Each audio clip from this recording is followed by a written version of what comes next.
This is how we fight our battles. This is how we win our battles.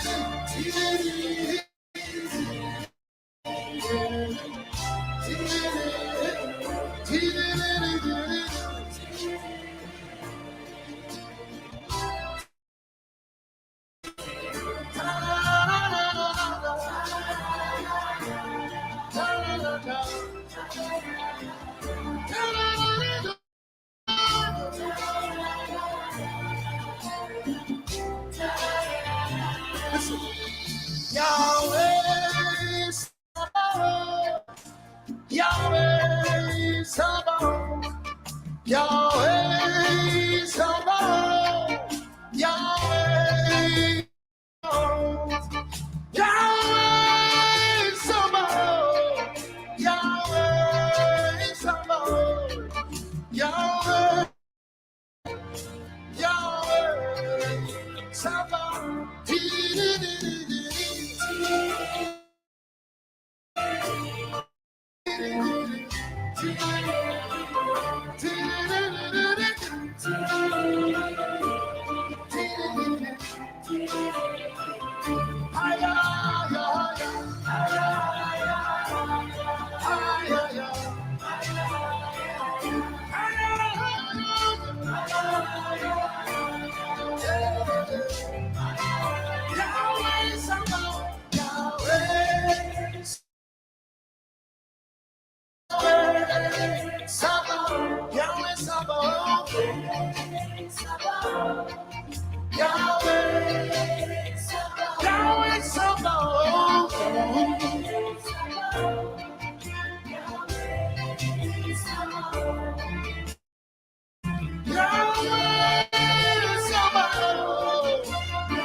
Begins to play. Open your mouth and blast it.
Yahweh. If you have conspiracy in your office, that's the all Lord of hosts. Shine forth your glory. Yahweh.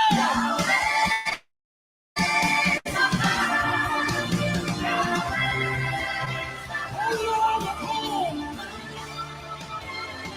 Receive your glory. Hey,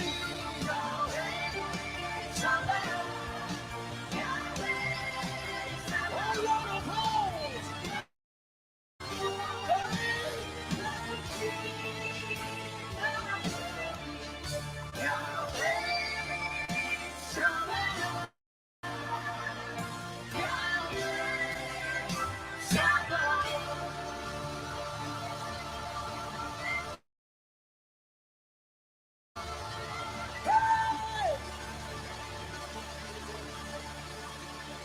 The Lord of hosts, the King of glory, Yahweh.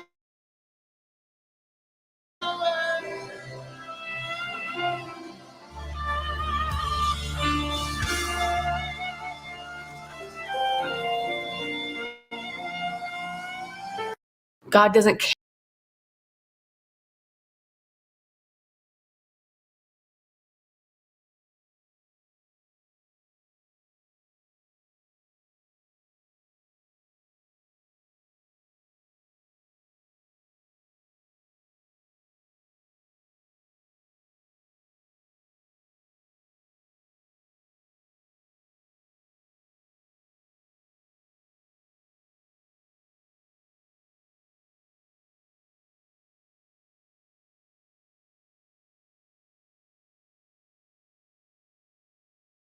Shalom, Shabbat Shalom.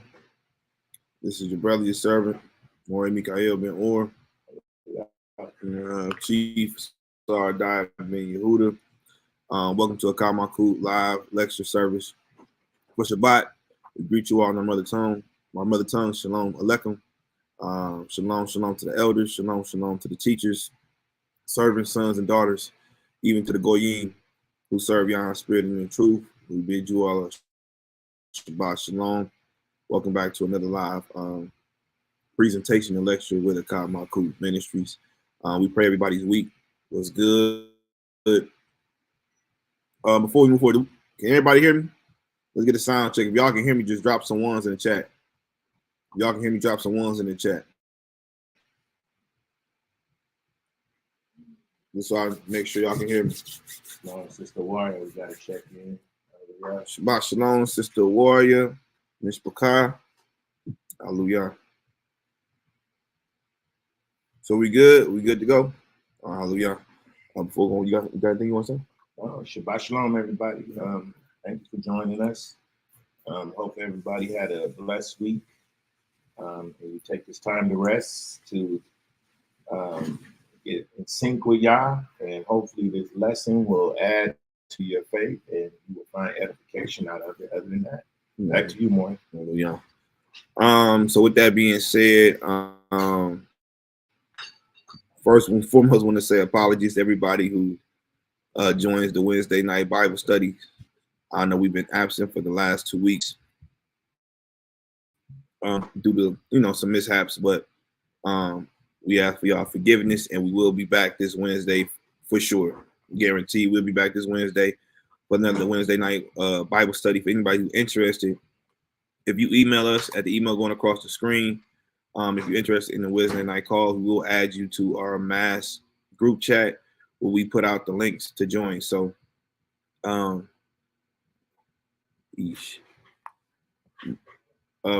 Ish, I don't know what the dark moon thing means.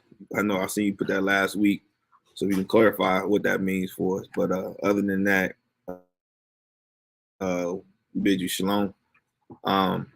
Anybody who have any questions for us pertaining to the lessons or even the feast days, make sure y'all email us at the email going across the screen. If you have any prayer requests, anybody who needs counsel, or you need somebody for marriages, or baptism. Of course, this is definitely a perfect season for baptisms. Make sure that y'all email us at the email across the screen, and we'll get back to y'all as early as possible. But with that being said, can I say something real quick? Mm-hmm. I saw the brother Ish. Mm-hmm. I did want to say, I think with last week's lesson, we got a couple of some will call them trolls, right? Mm-hmm. Then there's other people who just may feel like what we are saying here is disagreeable to the truth of the gospel. We're reasonable men. We really believe that we should prove all things, hold fast to that which is true or good, right? If you have any questions about anything that we're teaching or saying, we will ask that you confront us one-on-one, and all you have to do is simply email us. We're open to questions. We're even open to ridicule, long as it's done decent, in decency and order. We don't claim to know it all. We don't claim to have it all, have all the answers. We do believe that any man is subject to correction or error. So if there's anything that you may want to or you feel motivated, or you feel convicted to share with us that may be wrong, there's a way to do it. You don't have to do it necessarily in the chat. You could simply call us, reach us by email, and we're willing to have a one-on-one with anybody about anything that we say or we teach out here. Sometimes we say little things. We may even say some things wrong. Like I actually saw in the lesson where I should have said, I was saying LeBron, and it was really another character in the Bible. So sometimes we'll even say things wrong, like as far as naming names, whatever.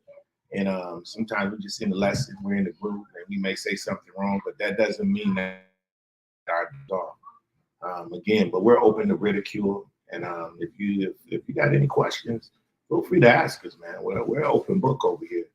And we believe any mistakes or anything that we're doing or saying wrong, Yah sees it, the Most High sees it above all. And so we stand in not only in judgment of men, which we don't fear, but we do fear the standing judgment of Yah. So if we can be corrected on anything, we'll take it. Just feel free once again to hit us in the email, and we'll even come on your platform and discuss anything that you may feel that we need reproving on. We're here to challenge each other. So yeah, I just want to put that out there. Okay. All right, with that being said, make sure y'all go check out the what's the name you listen to? Israelite Israelite woman to secure the vision of the house. Yeah, y'all go check that out. It's actually been getting a nice little amount of traction. I think it was a very powerful message that Elder conveyed, sobering for all of us, truly. And I think it actually coincides with this lesson when it comes to the Revelation of Ayin, right? Because I see a lot of people will take this letter and it goes into this thing of opening up the pineal gland and being able to tap in itself and just open up these different things and just think we have this almighty access to Yah at any given moment, so long as we sit in certain postures or say certain mantras as if Yah is not a king.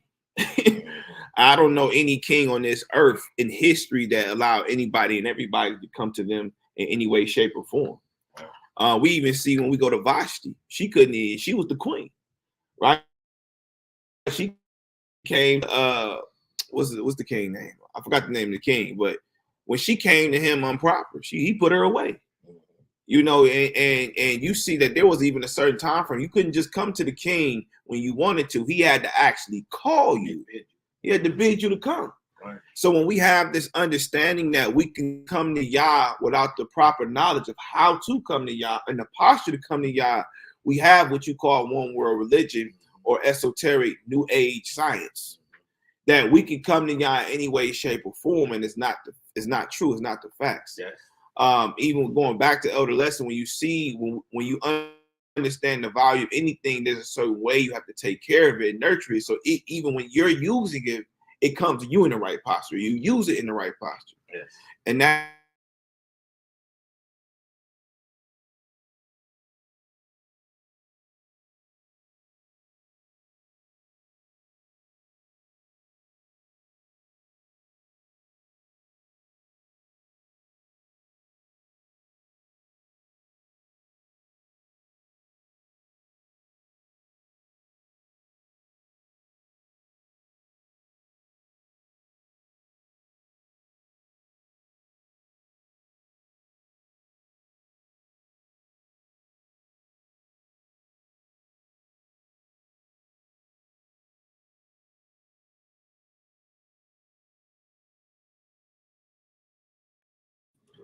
that's what I was actually worried about.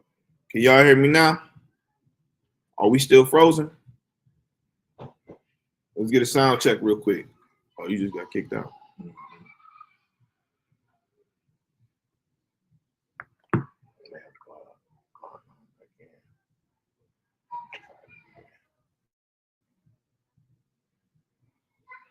Can y'all hear me?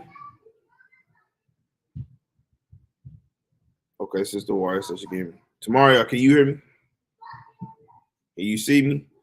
We got a storm going on here, so it may be a little shaky.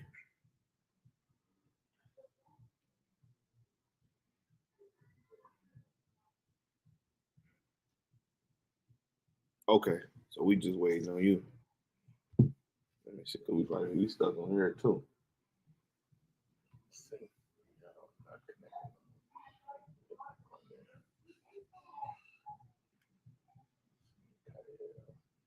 Let me see. Hold on real quick, y'all.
on mute. That's why.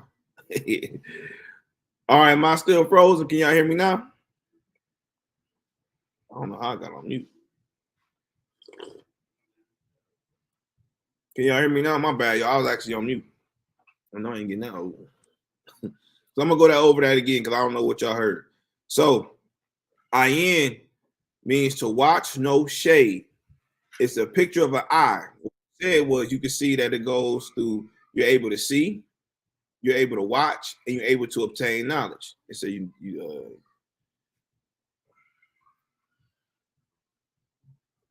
gotta get that together.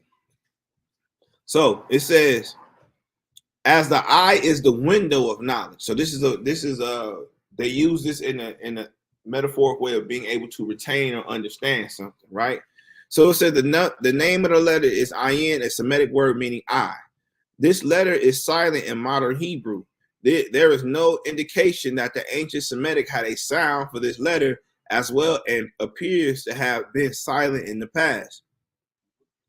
The Greek language assigned the vowel sound O to the letter and may be the origin of the number 0. As Hebrew did not have one letter for the O sound, the Greeks took this silent letter and converted it into a vowel.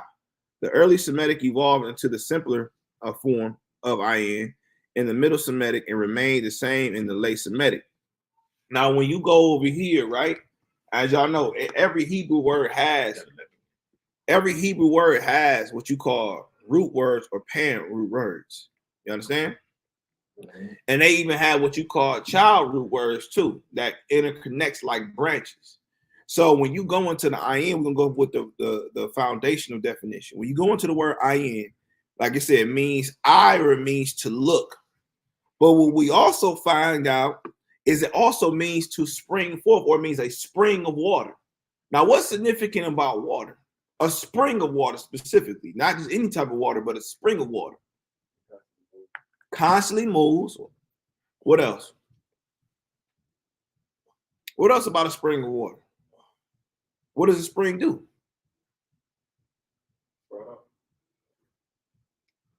A spring of water? Like a spring, like a stream.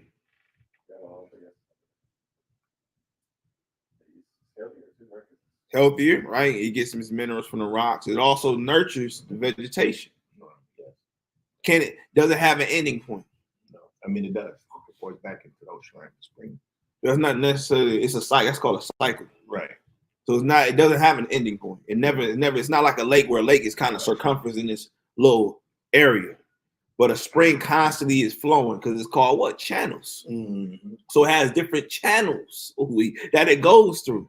And it's able to spread forth with actual vegetation, specifically trees, able to actually enhance it and expand it.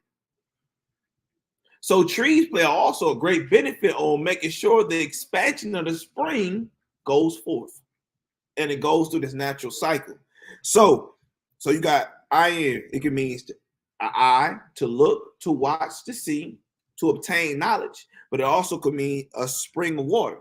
Now, when you actually go to the parent root definition, it means to appear or emerge. It also means a source. Keep in mind, a Ayin, which can mean a spring of water, means a source, which means if it's a source, there has to be a what? A resource.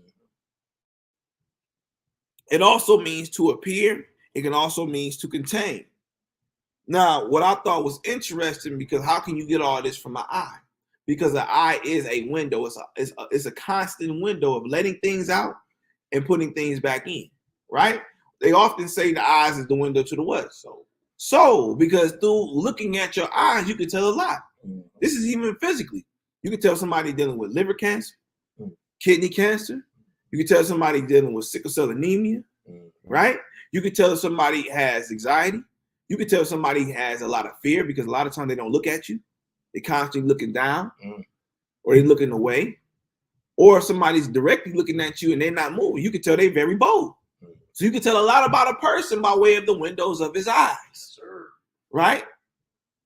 Even how somebody conveys information. You can even tell by how they convey information in their eyes that they even believe what they're saying. Real talk.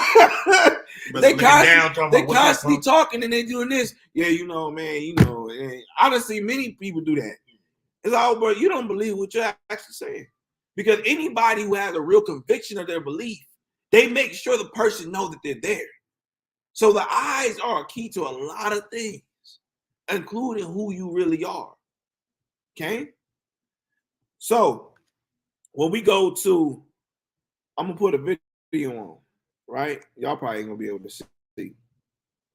But I wanted to show y'all the etymology of this, just so y'all can see how powerful a stream and how it benefits its plants or trees behind it. So I'm going to stop sharing this. Let's go to...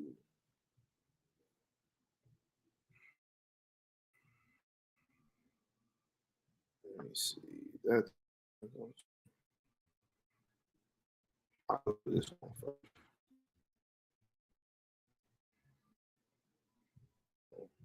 Watch this for a minute. Now, I know you have to do with it. By the end of this lesson, you're going to see how trees have a lot to do with this source called the spring of water. Or we call it living water.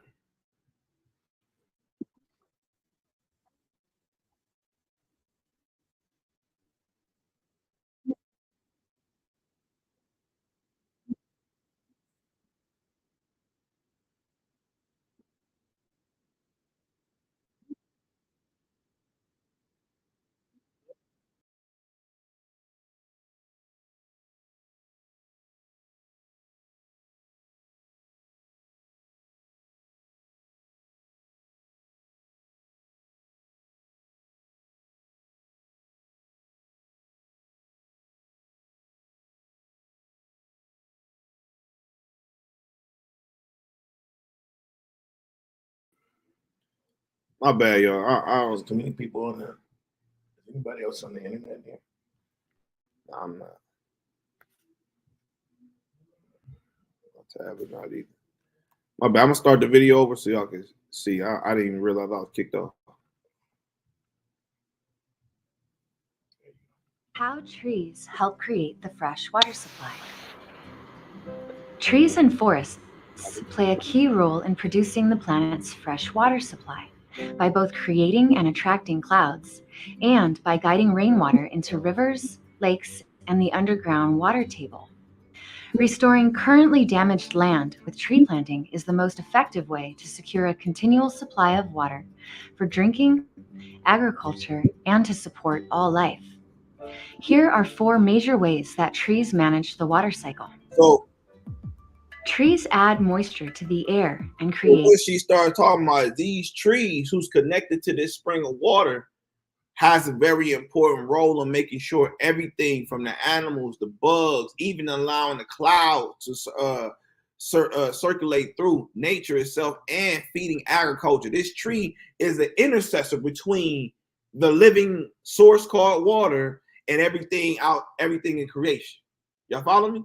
This tree plays a major part in making sure that it's interconnected with this water so that it can feed all other creations. Y'all follow me?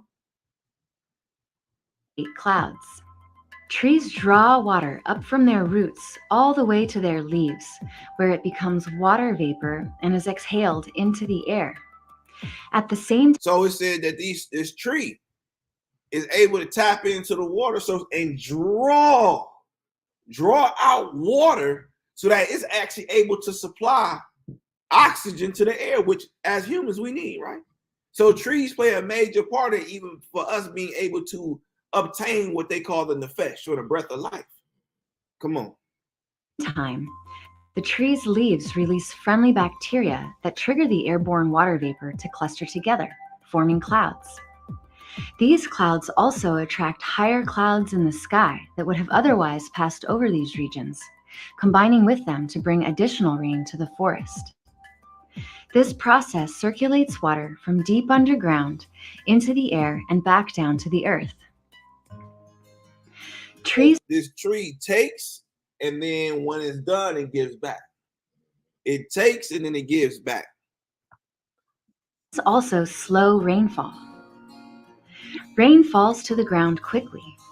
Without trees or other plants, it rapidly runs into the rivers, taking topsoil with it, reducing an area's fertility while increasing flooding, landslides, and erosion. When rain falls on a forest, the leaves and needles of the trees slow the raindrops down dramatically. So what she's saying, if it wasn't for this tree, this water would actually cause erosion on the land. Meaning there's nothing to actually kind of hold it back or balance it out, that it would destroy, or we can say flood out the whole land. Now I want y'all to think about that.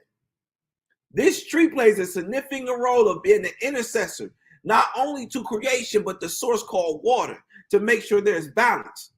And without this tree, it would cause the floodgates of that water to overflow in the land and cause what you call erosion, like a flood. And it would deplete the soil. It would destroy all the vegetation to the point that that land becomes desolate.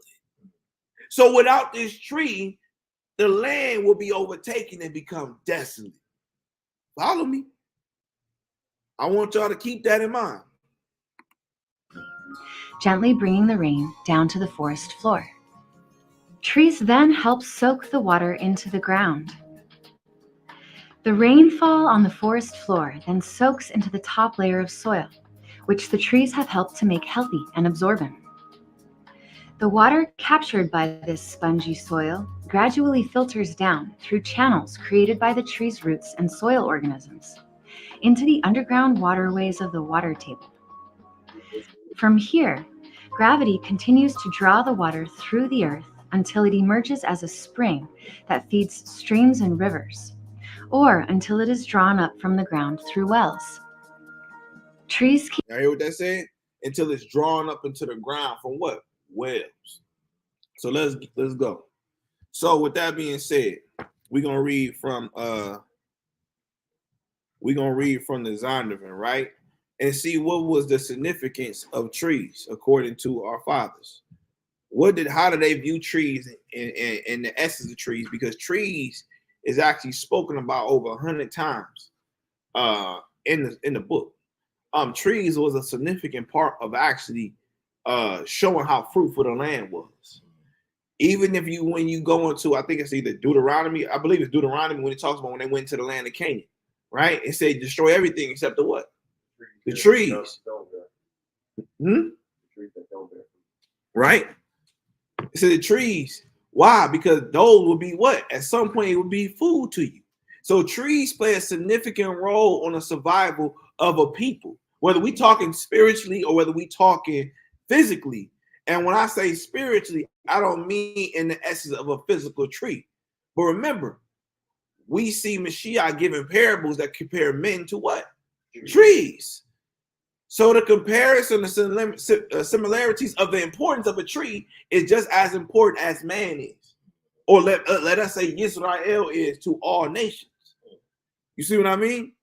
So when we go into understanding the essence of what this spring is and why it's important to trees called men and why men must be in this role to understand who their source is, because based upon who your source is what you'll be able to supply to all other creation.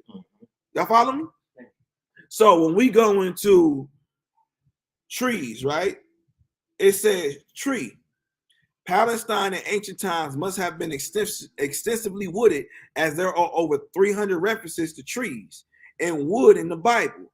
Also, over 25 different kinds of trees have been identified as having grown in the Holy Land. Most of the wooded areas in Palestine have been cut down. How do we know that? Because if you go back to the story of Solomon, right? Or what was really promised to David through a man, Solomon went back to go claim that promise to that man, all them different type of trees. So even down to a lot of parts of the temple or the tabernacle, it was made from these trees. So Israel looked at trees as a significant role of building the nation of Israel, all that we needed. And we had very fruitful trees. If you really understand the location of Israel, it's not what you would see today where it's just so desolate and it's desolate everywhere. It was actually a lot of good vegetation in Israel back in the day. So it says, trees identified with holy places were permitted to flourish. You see that? Trees were venerated by heathen people who believed gods inhabited them. So back in the day, heathen, remember when it said wood and stone, it was talking about trees. You'll actually see if you study the Kikuyu, which is to be said an ancient pedigree of the Levites, right? And they do have a lot of practice, Levitical practices, but even them to this day, they still sacrifice lambs for the sake of Yah, but they actually do it because they're under a tree, because they believe that if you do it at a specific tree, that Yah will answer prayer that sacrifice. So we still see some heathenistic practices even mixed into the culture of our people who believe they are in the right standing of keeping the culture. So it says sacrifices were often offered under trees. 1 Kings 14:23. The Hebrews were forbidden to plant a tree near a sacred altar. Trees identified places. Plain oak. Tree limbs were used in celebrating the Feast of Tabernacles. As y'all know, we're supposed to make our booths out of what? Branches, right? From the trees. So it said Yeshua used the fruit bearing of trees as an illustration of believers bearing fruit. Now it goes into the tree of knowledge. How did they view the tree of knowledge? The tree of knowledge was a special tree in the Garden of Eden, set apart by the Lord as an instrument to test the obedience of Adam and Eve. Now I want y'all to keep that in mind, because oftentimes people speak of the tree of knowledge of good and evil as a bad thing. And it was there really as a test. And why am I? Because you have one tree that bears good fruits that's supposed to give you everlasting life. And then you have another tree that's not necessarily evil, but is actually there to test your obedience. So we actually start to understand the vessels and how they're used, and understand that these vessels come from certain sources. We'll start to look at it. Not everything is evil, but it's a test. Because we never see that Yah in flesh. So who is he really going against?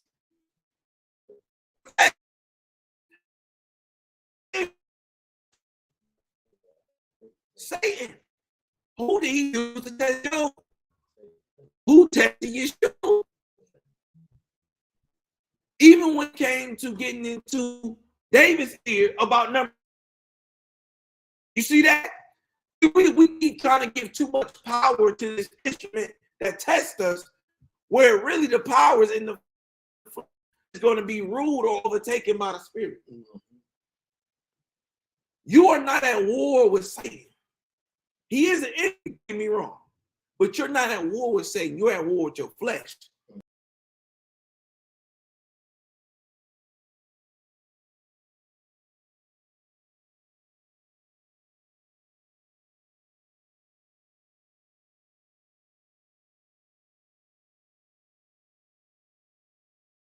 They kicked you back off. No, not kicked off. Now I'm kicked off. You got to let me back in, I think. No, you on. Look. I'm on? Yeah, I'm on, but you right here, it says you're not connected. I'm gonna kick you. All right.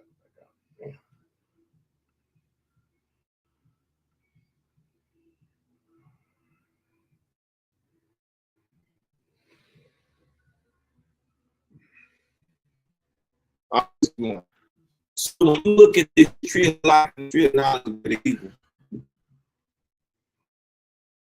the tree of good is literally to test your obedience. To see a whole lot of spirit, which is willing to overcome the flesh, which is weak. So it says that it must have been a real tree, since the test was real by real people and with real. It's probably was not much different from that of the other trees from which they ate. The sin in eating, and that's deep into that. And not, but it lied in the disobedience of the person who ate. So what they're conveying is that what's wrong with these people? What they're conveying is that that you can almost probably not tell the difference between the tree of life and the tree of knowledge of good and evil. Ain't that exactly how Satan offers us? You still like that. Isn't that how Satan offers us? He offers us things that kind of look like, pertaining to be like a Jewish, right? Pertaining to be like the real thing, but it's not really the real thing. It's not really that of righteousness. It's not really that bears fruit, that bears good seed. It pertains to look like that, but it's not.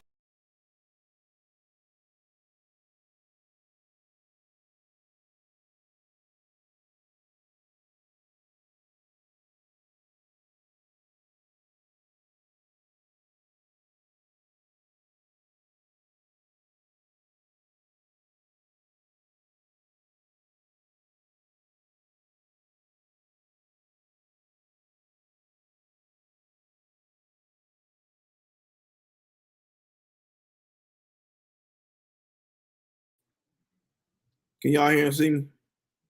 My apology, y'all. We just not getting good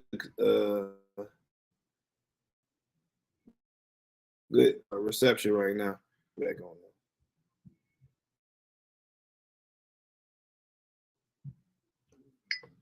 there. Can y'all see me? Can y'all see and hear me? Can y'all see and hear me? Y'all can see and hear me 3 and some 7s. Can y'all see and hear me?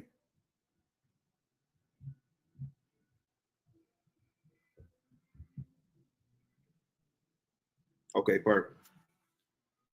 And I actually think the end is pretty good now, so we should be good. So it says, the phrase to know good and evil is used in other places. Infants do not know good and evil, nor does an old man of failing mind. But a king does know good and evil, as do angels and Elohim himself. Let's see how they viewed the tree of life. The tree of life was another special tree in the Garden of Eden. This tree appears again in Revelation 22, which we'll go to toward the end, as a fruit-bearing tree with leaves. It will have healing in its leaves. Now remember, Elder did a lesson a long time ago, and we went over the false prophet, right?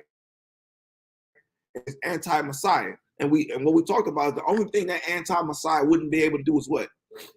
Raise the dead, which means it's not able to what? Give life. Because that's exactly what trees bearing fruit do. It gives life. It gives substance. Because the main substance of fruit is what? What's the main mineral substance? It's oxygen, water content. It has what you call living waters. It is the closest thing to what you call spring of waters, where you have H2O and you have H3O2. H2O is water, but certain tests like beach water. Can you drink beach water? No. And the best water to drink is what? No. Spring water. But why? Because the minerals, it goes among the rocks. It takes minerals from rocks. From the rocks. Yes. So think about this. We know the breath of life is referenced as water or even wind, which wind is nothing but dry substance of oxygen anyway, right? Or water. And where it gets its mineral content from is the rocks. So who was the chief stone or chief rock of Israel? Mashiach. So even the water, which we can look at, quote unquote, as a Holy Spirit, right? It still needs Mashiach. Mashiach is that key to get its use to be able to bear in that vessel called a body. So when you look at the essence of the difference between the tree of life and the tree of good knowledge of good and evil, one sends man on a weary journey where there is no end, which we know that because we see that in Ecclesiastes. But the other one gives man exactly what it needs.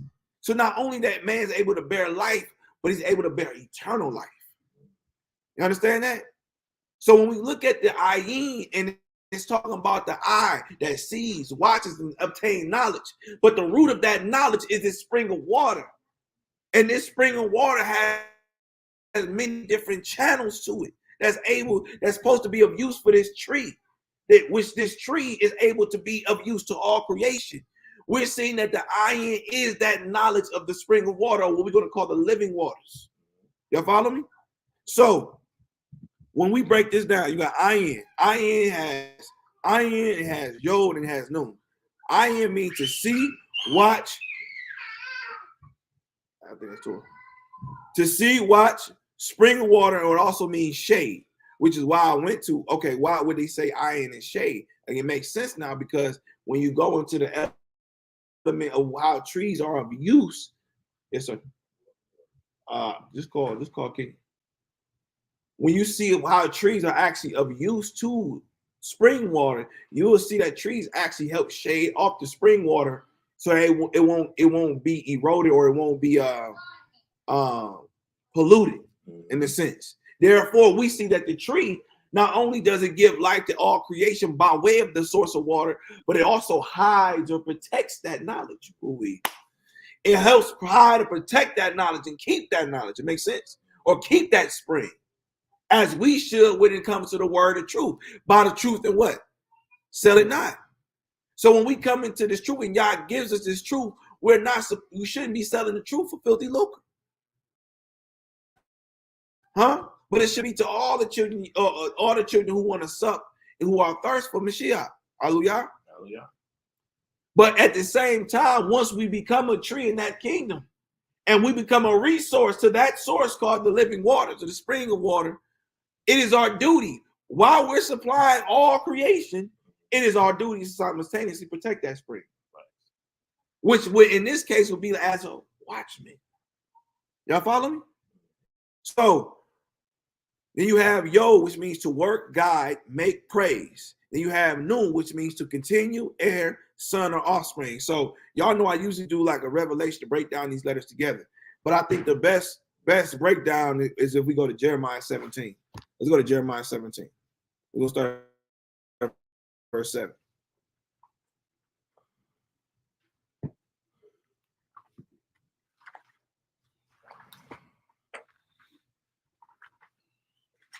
Jeremiah 17, verse 7. While y'all getting that, I want to say shalom. Is that Mama Deb? Mama Debbie. Hey, what's going on? Moni Johnson, shalom, shalom. Sister Maria, shalom, shalom. Donald Garcia, I don't know what that means, but shalom to you as well. Ready? Yep, so we're going to start at verse 7. The book of Yirmiyahu, chapter 17, verse 7. Mm-hmm. Blessed is the man that trusteth in Yahweh, Mm-hmm. and whose hope is the Yahweh. So we know blessed. What's the Hebrew word for blessed? Baruch, right? So we know blessed meaning one who has yielded, therefore Yah yields to give. Yes. You see that? So blessed is he who has yielded to Yah. Let's put that in proper perspective. Blessed is he who has yielded to Yah. So meaning to trust, because we know the trust has to be in what? Faith. So blessed is the man who have yielded in faith to Yah and whose hope is in Yah. Keep going.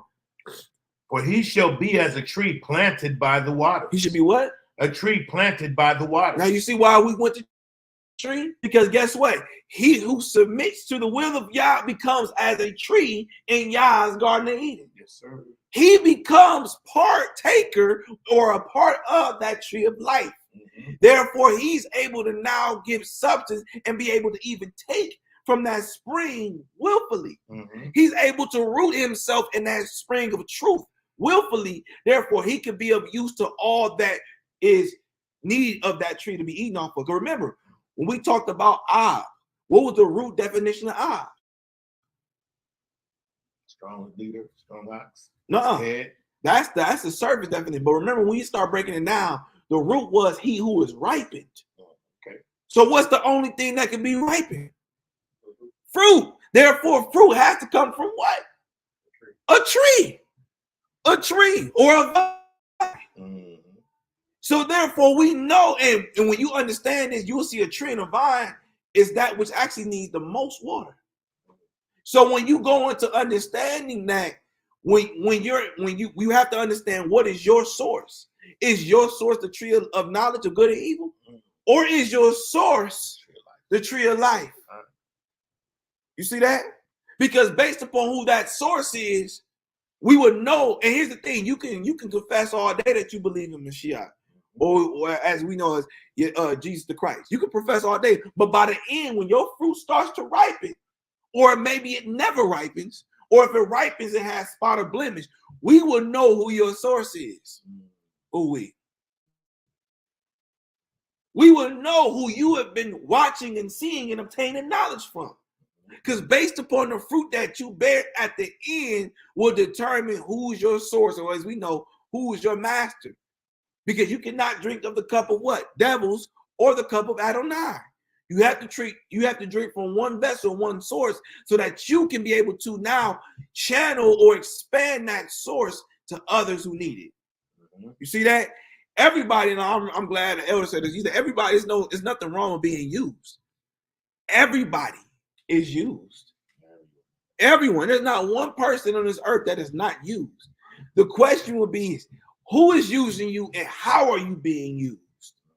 That should be the question that we always ask. And we know who you're using, who's using you, and how they're using you by the fruit that you bear. Hallelujah. So let's keep reading verse 8 again. For he shall be as a tree planted by the waters. Yes, sir. And that spreadeth out her roots by the river. Remember, as the tree gets older, guess what happens to the tree? Its roots get longer, they get deeper, they actually become more expanded.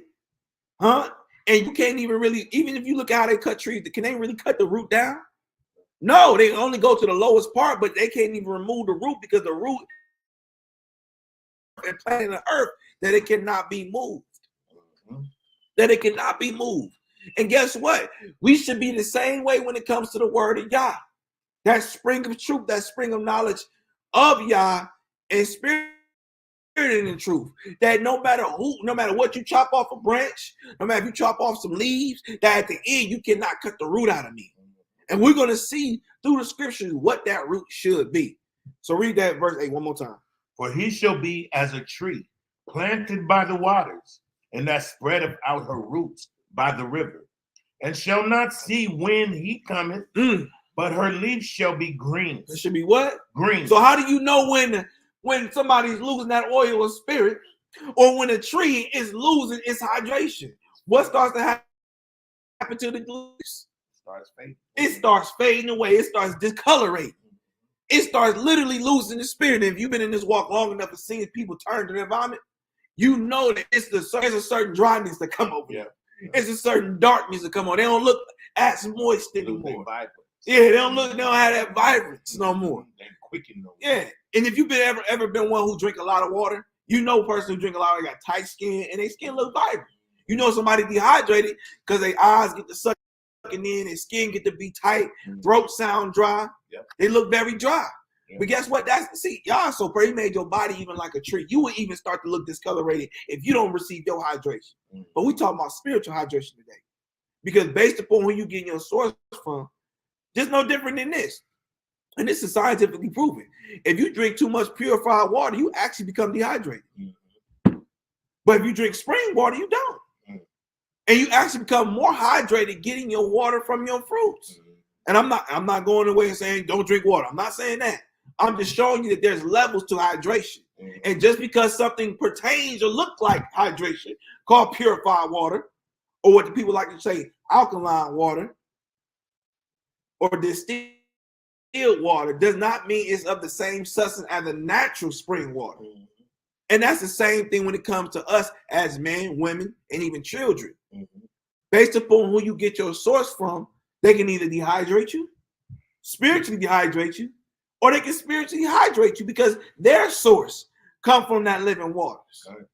You understand? We are all trees, if not trees in the making. Some of us are still in 3 years of being an uncircumcised tree, while some of us are in our 4th or 5th year of being a circumcised tree, and now we're starting to bear fruit.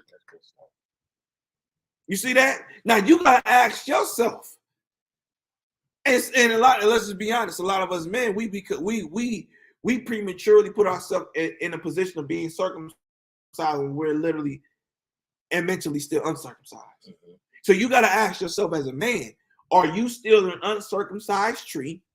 Because remember, to be an ab or an abba means that you're ripe. It means that anybody who comes in contact with you should be able to eat off you. See, we got a thing about that in the world, where you can't be eating off me. But no, in Hebraic culture, from the women and children, they should be able to eat off you. Yes. As a man, you should be able to provide enough substance that's able to replicate and duplicate itself and multiply so that they will have a continual and eternal supply of substance. Huh? Go touch on that next part. Mm-hmm. So if you're not moving in that light, you have to consider what season are you in. Are you in the season of uncircumcision? Are you in the season of being circumcised? Because based upon, remember, we went over this. Imagine eating a fruit out of its season. What will it do? What can it do? Huh? It can get you sick. So if you're sitting there trying to bear fruit and it's out of your season, you can get anybody who eats off that tree sick. And a lot of times, not to say that you're not connected to the source, you just not have been nourished long enough yet to be eaten off of. So there's multiple sides to this. Either you in polluted waters or you're in the right waters, you just not ripened enough yet to be eaten off of. But only you know that. And that's for men and that's for women. Everybody understand? If y'all understand in the chat, drop some ones. If y'all understand in the chat, drop some ones before we continue.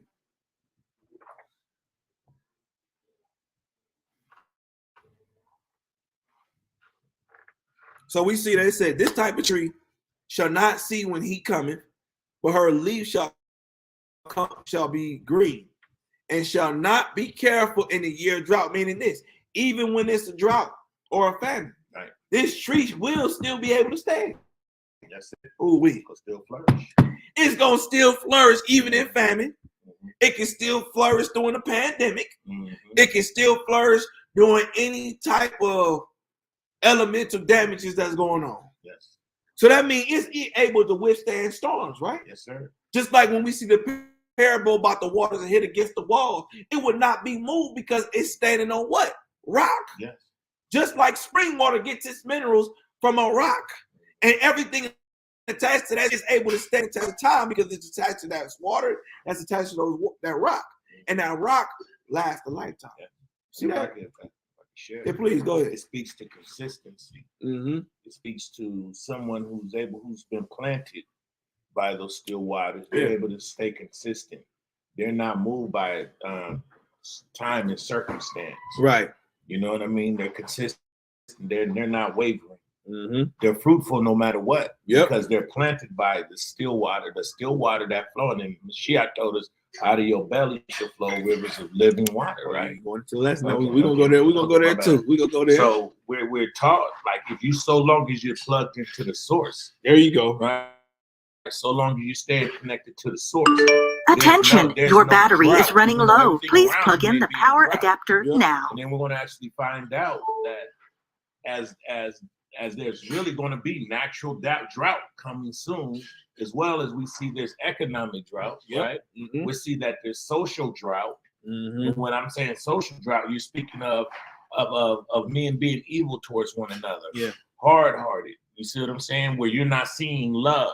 Right? Mm-hmm. You're not seeing where you're seeing that man are becoming implacable with one another. Mm-hmm. But someone that's planted in Mashiach, their fruit is going to remain. They're going to still thrive in the fruit of the Spirit. Right. You're still going to see integrity, love. You're still going to see meekness, temperance, gentleness, faith. Yep. You're going to still see these. You're going to see this reliance in these certain individuals that's actually planted by the still water, right? Yep. Because there's no drought in them, right? And so when he says right here, be careful, he said it should not be careful. In other words, when you're in drought, you become more selfish, right? Yep. So a tree that's in drought, it stores water. It can't give out no more. Self-preservation. So it go into self-preservation mode, right? Ooh-wee. You see what I'm saying? So it starts holding back. Yeah. Because it doesn't have anything to give. Yes, all it can be, so it's going to be careful. It's like, I can't give nothing. I'm going to hold on to this. Yeah. Right? So it can't even do its job no more to be fruitful. Right. Right? Because it fears drought. Mm-hmm. But when you're planted by the still waters, when you're planted by a spring of still water, you know that you're plugged into the source. So you're not looking at the outward appearance, right? Mm-hmm. Because you know your source is not even it's moving. It's ever resourceful. It's moving. So you don't recede and you don't go into a retention. Right. You know what I'm saying? Yeah. Because what is water retention? You're holding on to water. Therefore, you're losing the ability to cycle. Yeah, you ain't gonna go bankrupt. You ain't gonna go bankrupt, right? That's where they get it from. I don't know if you know riverbank. Right. You go bankrupt means you lost substance. You lost substance, right? So he's saying right here, shall not be careful in the year of drought. Oh my God. So those who's really plugged in the Mashiach, they're not going to go in the drought. They're going to continue to flourish. And he said, neither shall cease from yielding fruit. You're actually supposed to be even more progressive in drought. Yeah. Yeah. Mm-hmm. So drought actually is going to challenge different ministries, right? And in the instances of famine. But those ministries or ministers or people that's really in Yah, they're going to flourish in the process of drought. Yep. And this is why Scripture tell you, right? There's no excuse unless you're literally homeless. There is no excuse. And I know I've seen even homeless people give. But there is no excuse. It says, give according, if you have abundance, give according to that abundance. Right. If you have a little, you give according to that little. So it's telling you that no matter what, whether you're in famine or whether you're in a season of flourishing, you should always be giving. Because remember, if you're a tree and you're tapped to that source is always going to give. Therefore, by default, because you're tapped to the source, you must give also. But guess what? There's a bit, it's called a ROI, a return on your investment that Yah gives back to you. He's investing in you, you was investing in him, and he makes sure at all times that you're getting back. That makes sense? So I'm telling y'all, because a lot of us, and even us on this live, we can go in this state of just self, and that's I'm beyond, that's a curse for Black people. To be in the self-preserved mindset is a curse because it causes you to have your hand lack. It causes you to only think for self. It causes you to only survive for self, and it causes you to turn your back on your people. Judas, he turned his back for some what? Shekels. And that's always been a thing for our people. Chasing the money, and we are willing to compromise anything. Think about this. If you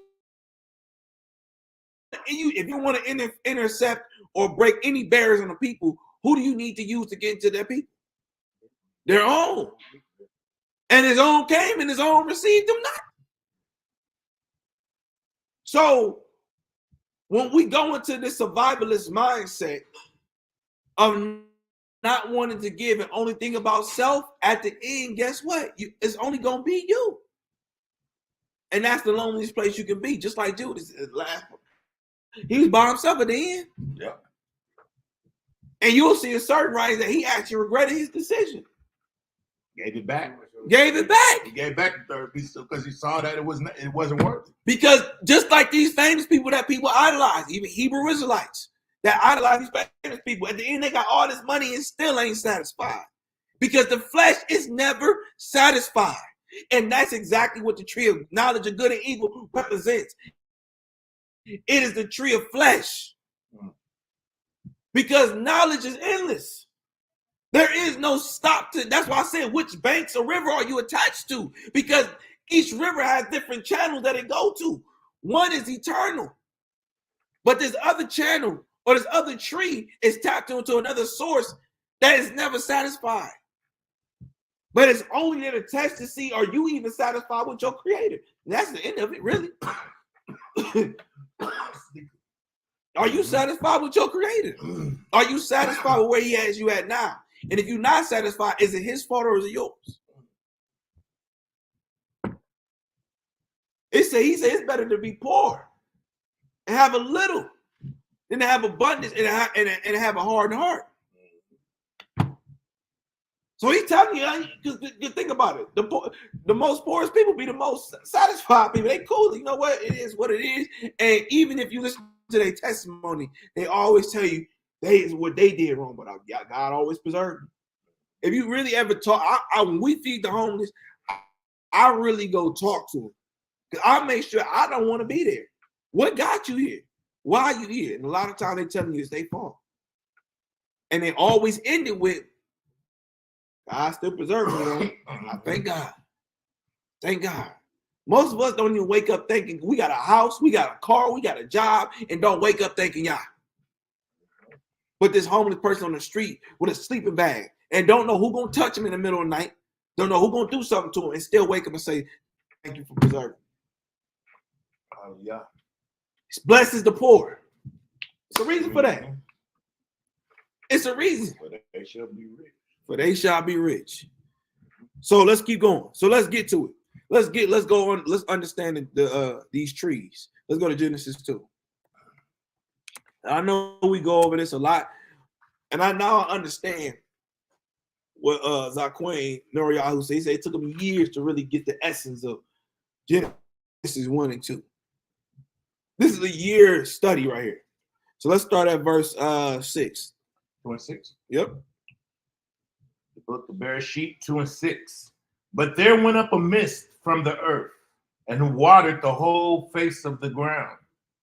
And the Yahweh Elohim formed man of the dust of the ground, and breathed into his nostrils the breath of life, and man became a living soul.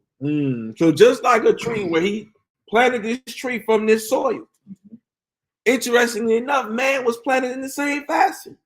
He was groomed from this soil. It didn't say he came down from heaven.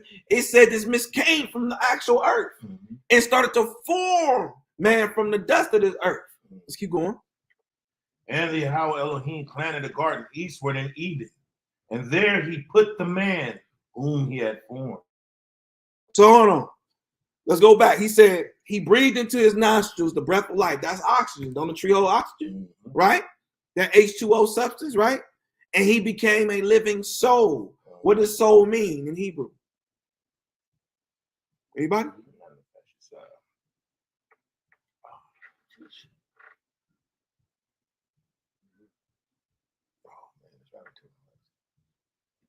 You said it. Is it nefesh? Yeah. Okay, nefesh. Okay. In the flesh. Okay, I'm getting the spirit. Go ahead, nefesh. So when you actually break this down, you got noon, right? You got pay, you got sheen. Noon meaning what? Seed. Seed. So don't trees have seed in it? So hold on. He was made as a seed or a plant. And also it said that the other letter is pay, which means mouth. Or to what? Speak. Or to speak. Right? Then you have sheen, which means what? Teeth. Or it can mean to protect or fence, to keep or to shade. So he took this man and put in him a nefesh that was there to speak Yah's word that will protect all things. And that breath is what? Air. It's oxygen, just like a tree. And then he took this tree called a man and he planted him. So he planted him in the garden, in the paradise. That's what Eden means, if y'all don't know. It means paradise. God Eden. It means paradise. So he took this tree, and it actually paradise, when you go to the root of that, it means to flourish or replenish.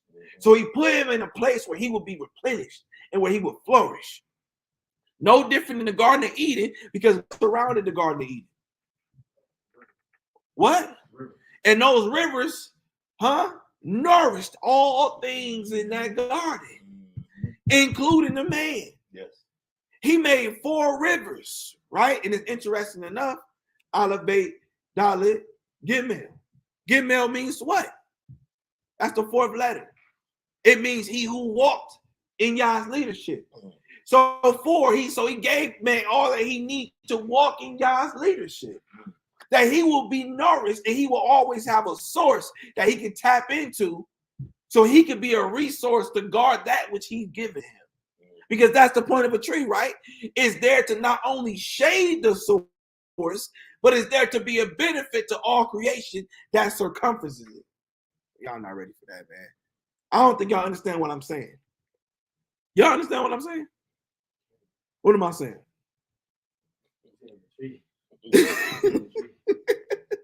What am I saying? Exactly. What I'm saying to y'all is this: that if you have called yourself, I'm not going to even say use the term, you called yourself children of Israel, because the reality is there's Goyim out here walking in the truth of Yah. Let's be honest. If you are not being a resource that's tapped into a source that's to be a benefit to all those who are coming to serving God in spirit and in truth, you are a vessel of dishonor. You are a vessel that's only tested against those who are seeking God's spirit and truth. You are the tree of knowledge, because that's all. If you're not walking in God's righteousness, that means you're only full of knowledge. Satan's full of knowledge, is he not? Is he not? And just like I said, Yah will plant people in the midst of you to test you, as he planted this tree to be a test. You could be, or I could be, anybody.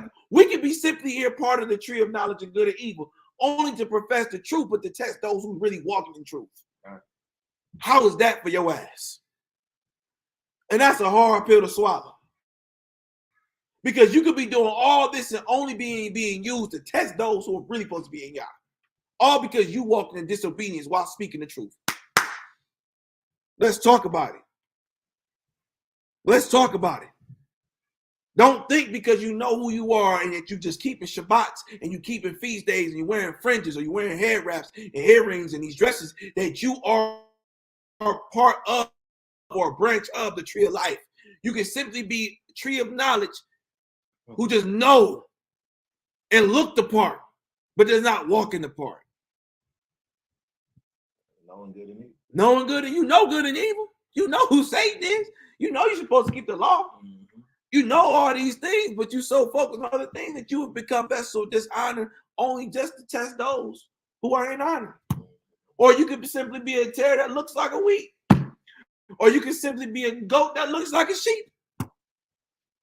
Or you could be a wolf in sheep's clothing. Ain't that funny? Yeah. So when you go back into the Zondervan book and it said that this tree of knowledge could be almost identical to the tree of life, it's because the reality is it was those amongst us who was not of us that was testing us to see if we were Yah. It wasn't think about it. It wasn't the Gentiles. The Gentiles only came when, as a nation, we was in disobedience. That's it. That's the only time. They only came when, as a nation, we were in disobedience. The disobedience didn't start when we went into the land and we were scared of it. It started when we started complaining about what we was going to eat.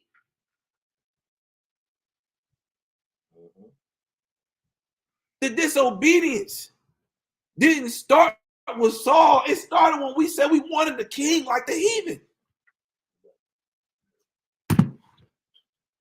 It's always been us. And we so focused on whether we want to call him Esau or Japheth, we've been so focused, let's call it what it is, on the white man, that we're not looking within on who the real enemy is. The enemy is at your door right now or in your house right now. And you so focused worrying about the pork like you ain't got no dirty ass kitchen.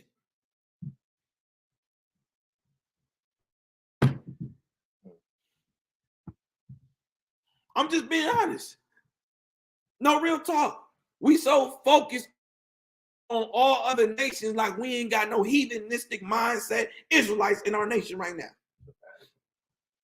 They more the enemy than the white man. Yep, I said it. Y'all can clip me on that. The heathenistic mindset Israelite is more of an enemy than the Gentile. And as Dr. Umar said, he said, the biggest enemy ain't the white man. It's not even an ignorant Negro. It's the coon who knows who he is and yet will go into a survivalist mindset to stay alive. And that's a fact. Yep. That's a fact. He is more dangerous than the white man because you never see him coming. Because they coon to sin. Yeah. They sound like you. They dress like you. Brother, king, queen. They say all that good stuff. But in the back, right in their back, they got a knife ready for the moment it strikes so they can survive. We be looking at it. We want to talk so much about the Christian church. We want to talk about the Muslims. We want to talk about Jehovah's Witness. We want to talk about Baptists. We want to talk about the music industry. We want to talk about the film industry, but we're not talking about the real enemy, which is within. If y'all remember the lesson I did a while ago called The Heathen is nothing but a reflection of our dark past within. They're doing nothing but what we did to ourselves. They're just highlighting it. and they're smiling while doing it. And you so mad at them as if they're not reflecting you. Sin could never enter in. Every nation knew that except Israel. And Israel knew this too. Everybody knows as long as we didn't sin, we cannot be touched. Which means if we being touched, that tells you we're what? Sinning. Yep. There's no way around it. I had this thought, man. It's ironic that you bring this up, because I had this thought early in the week of saying, what really makes us Israel-like? If you look at our fathers, anytime we won't call it awoken, but when they came under conviction of their sins, they never blamed anybody. Never. They never blamed anybody. They rent their clothes. They threw dust on their head because it was all them and said, we have sinned against you and no one else. There it is. But why is it that? Only doubt that I have a doubt that we Israelites is that we ain't never repented.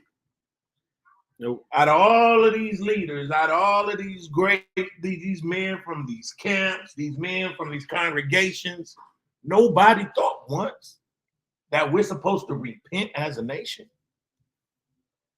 All of these leaders that got thousands of members marching by the thousands in the street. Ain't nobody thought about marching and falling to their face in the middle of the street. Ooh, wait. That'd be a sight to see right there.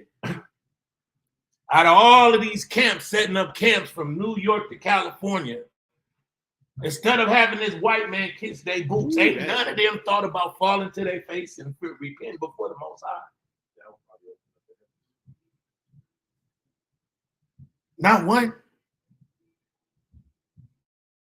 Where's that spirit at? Where's the spirit of true salvation and repentance that's supposed to be over us as a people?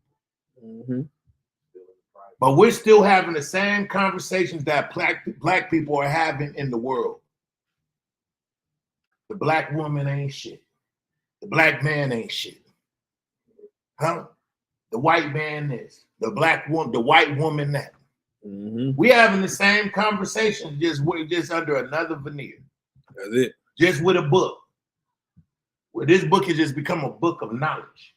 You have Negroes calling themselves high priests, Levites with a white mama. It's just like it's just crazy. Mm-hmm. It's confusion, to say the least. To say the least. And not one person. I mean, we say you better repent. But nobody said, hey, we need to call a national day of repentance. Right. Every leader's go set down their banner, go set down their colors. Nobody go set down they studded bracelets. They studded they headbands with door knockers on it. Like ain't nobody go say it's us. Nobody. It's not one man that's gonna pound his chest and say it's us. Oh yeah, it's us. We have sinned against you, O King. Everybody want to be King David, but don't want to do what he did to repent. So when I had this thought, I really questioned. I really had a shot like, are we really your people? Because when I looked at the book, this came automatically. Yeah. You see what I'm saying? If you read in the book of, you read in Judges. Yeah. If you read in any time there was any type of national solidarity, they all repented as one. Yep. Mm-hmm. It wasn't the propping up all these leaders and we the best camp or we the best ministry, we the vanguards of Israel. It wasn't none of that. That's pride. That is the spirit of Leviathan that has lifted itself up in the so-called awakening. But I know when I came to this call, I couldn't even, when I mentioned y'all, I couldn't even think of lifting my face up before you. Like, where's that spirit at, man? Yeah. Where's that spirit that's supposed to be in us? First of all, is Israelite men. That's letting me know, because the spirit of truth leadeth into all repentance. Mm-hmm. That's how we know a lot of these brothers don't have the spirit of Yah. Because the spirit leads to repentance. It don't lead to pride.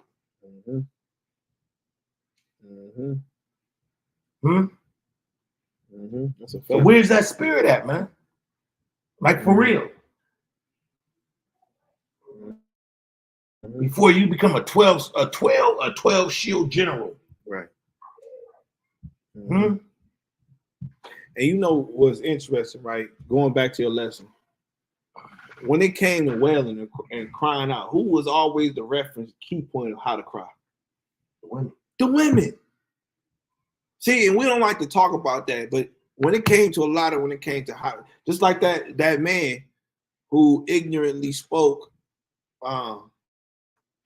against himself and had to send his daughter out to the mountain and Torah.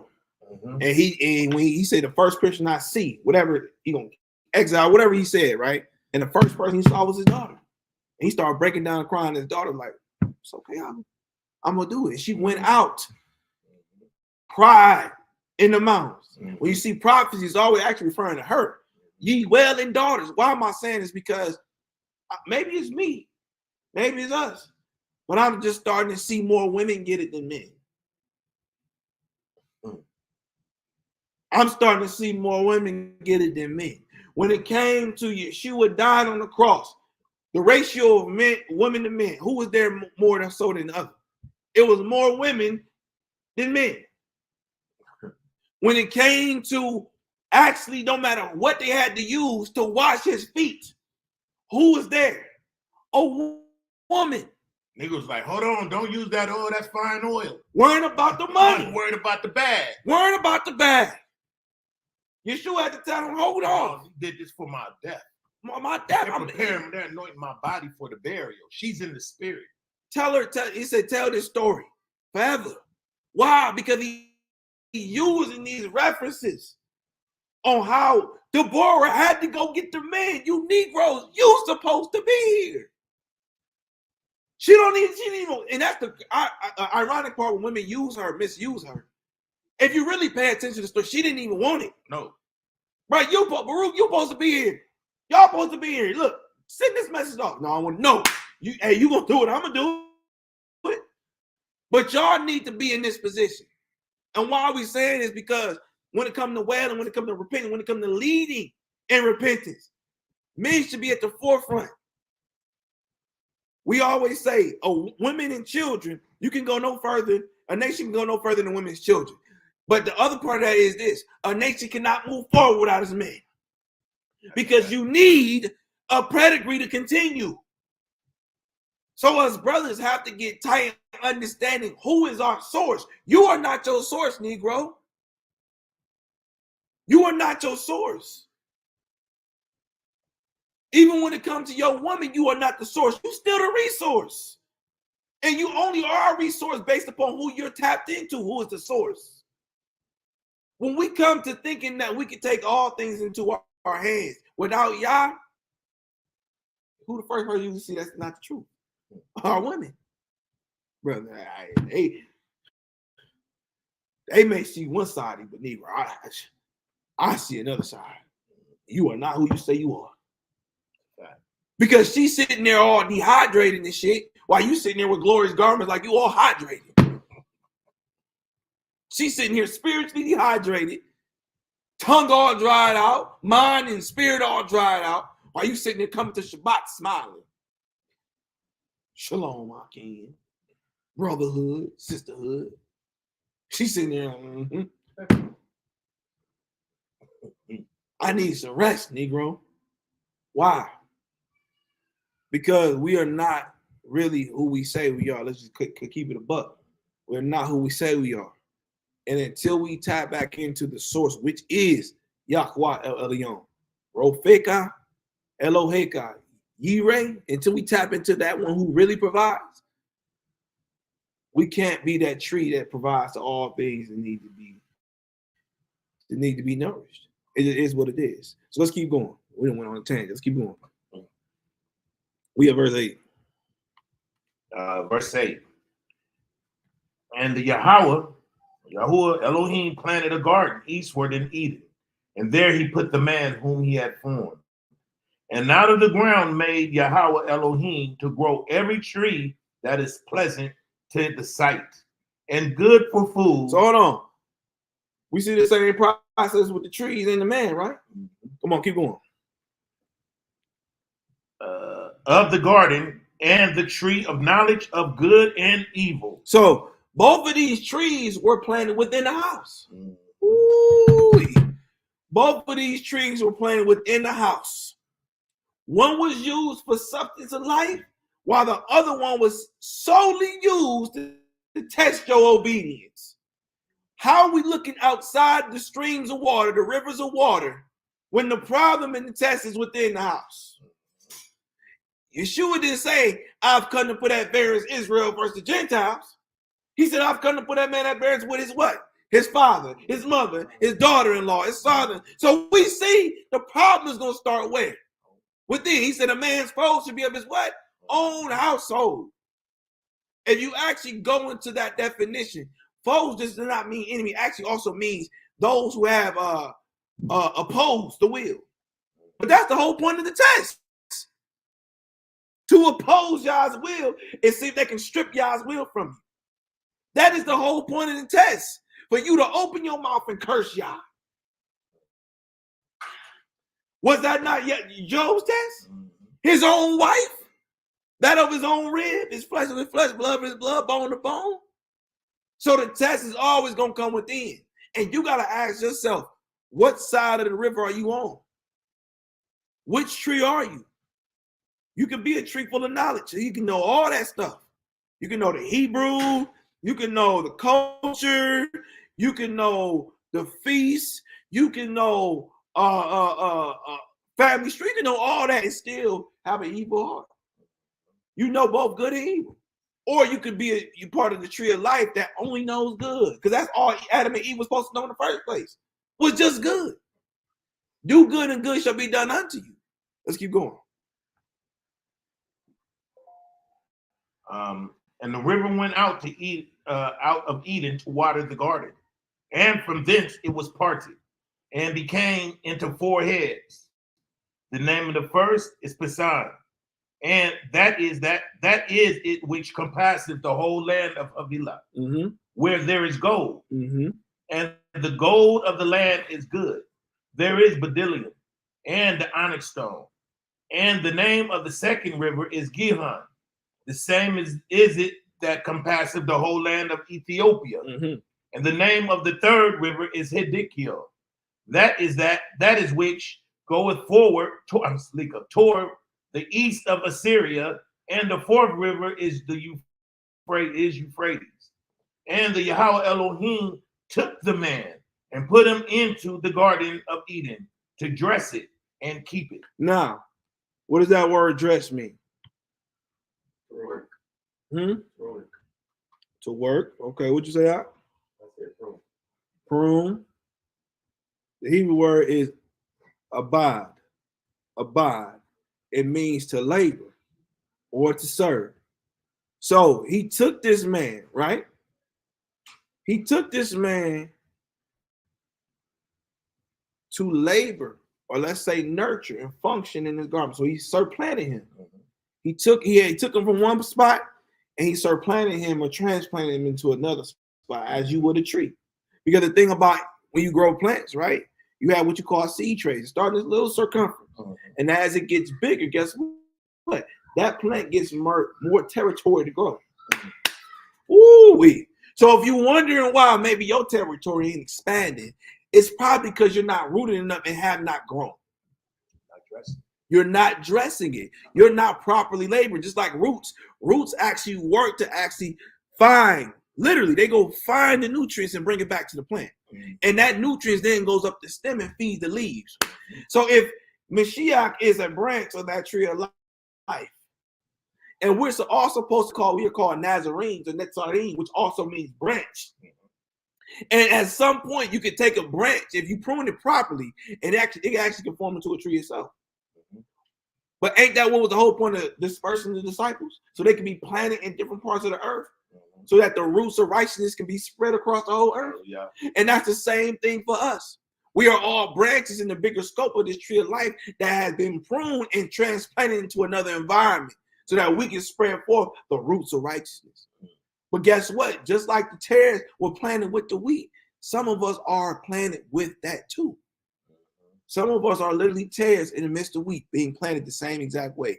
Remember, the whole point of the tares was for what? What's the point of the tares? So that when they grow up, they what?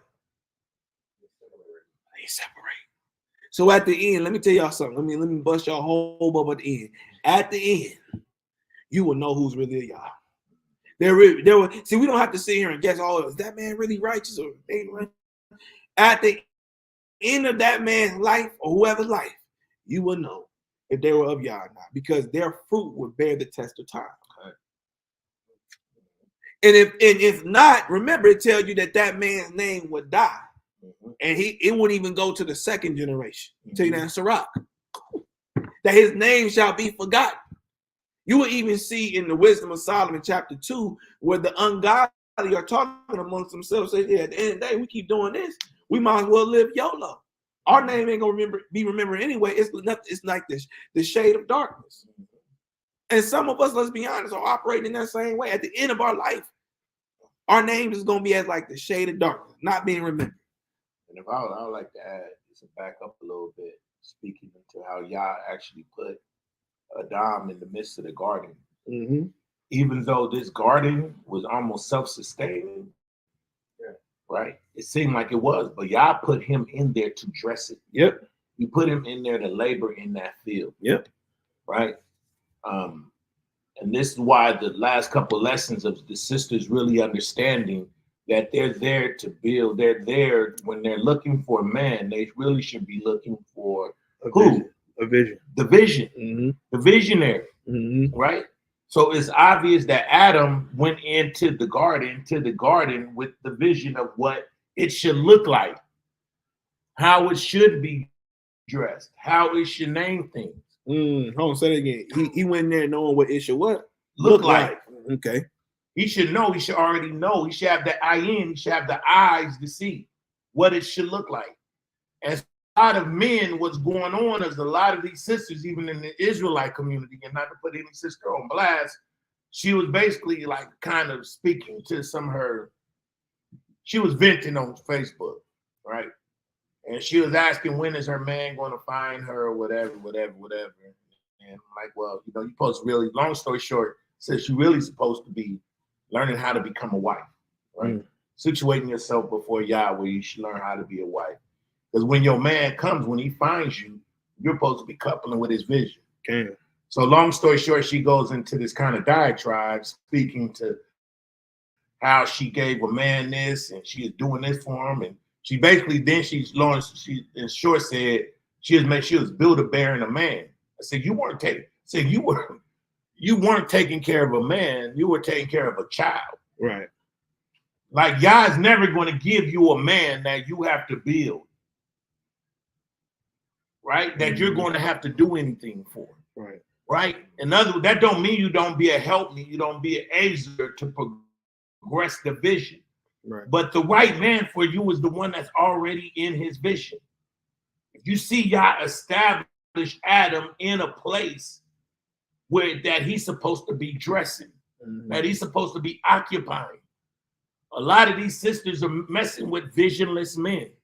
Woo-wee. And then then wonder why you frustrated. But you don't want to take responsibility for your lack of ability to discern whether you got a man or not. And remember, we're saying man is vision.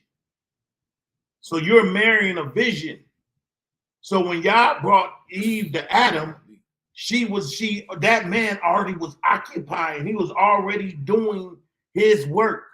He was already functioning in his vision when she came. See that? So this is what happens with a lot of sisters. Then they just get disgruntled, talk about, oh, men, Hebrew Israelite men ain't this. They say they want that, but then they'll do that.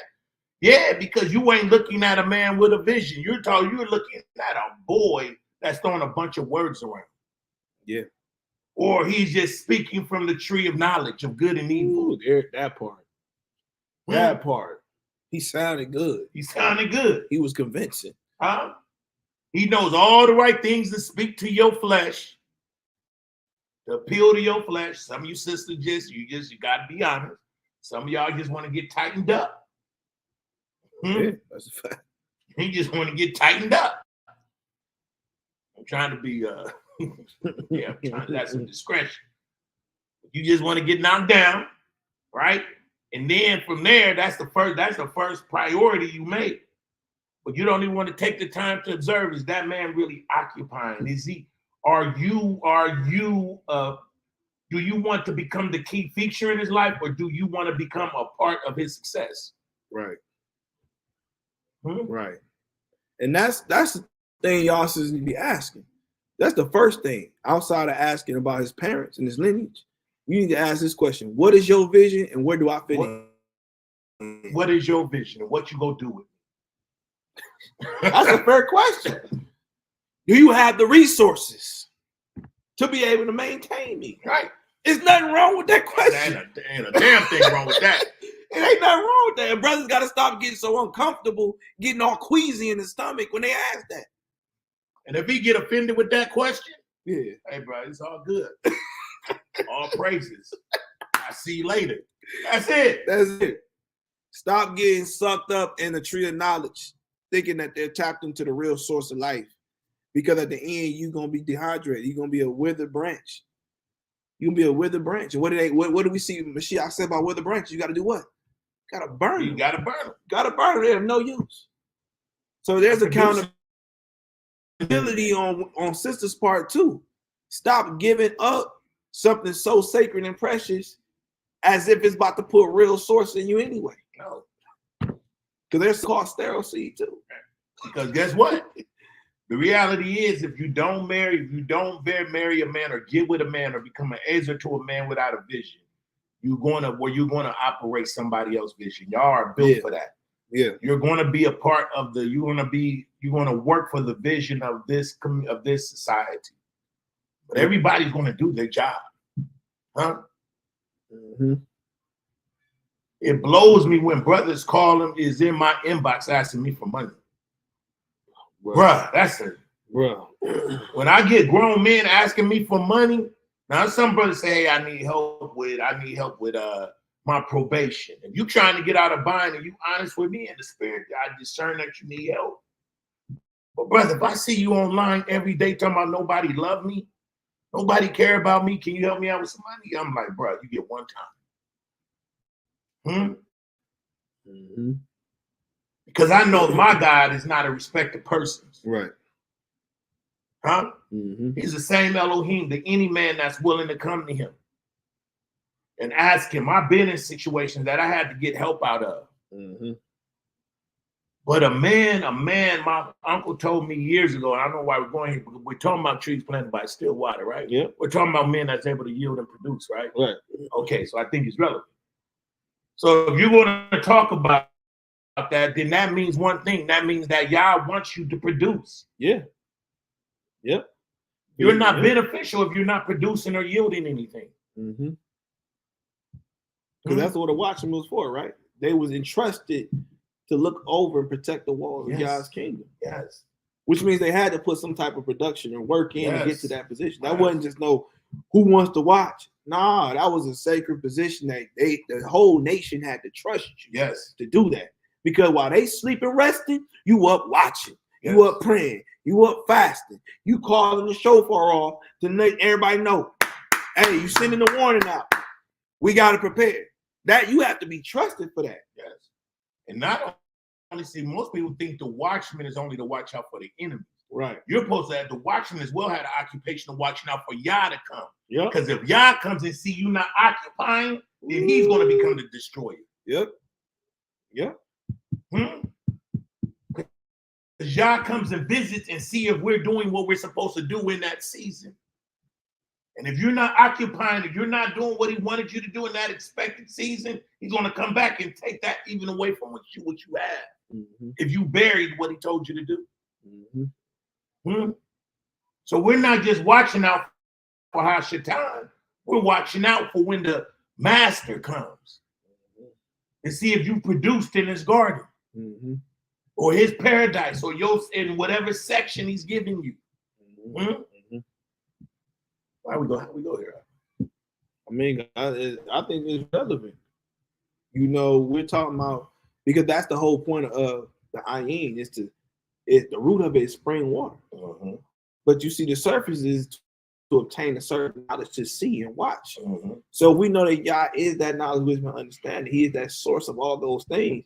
For us to even be able to see properly, we have to be tapped into him. Yes. And that's the only way you see the vision.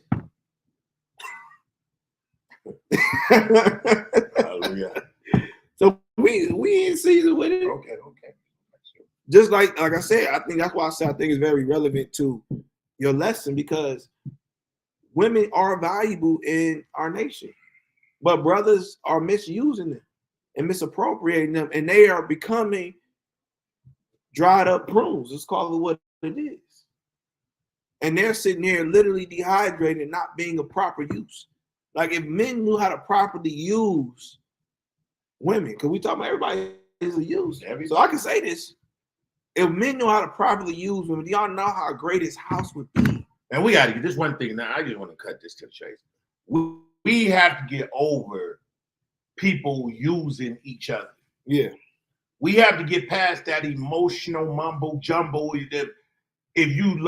I just want a man to be there for me. I just want a woman just to be there for me.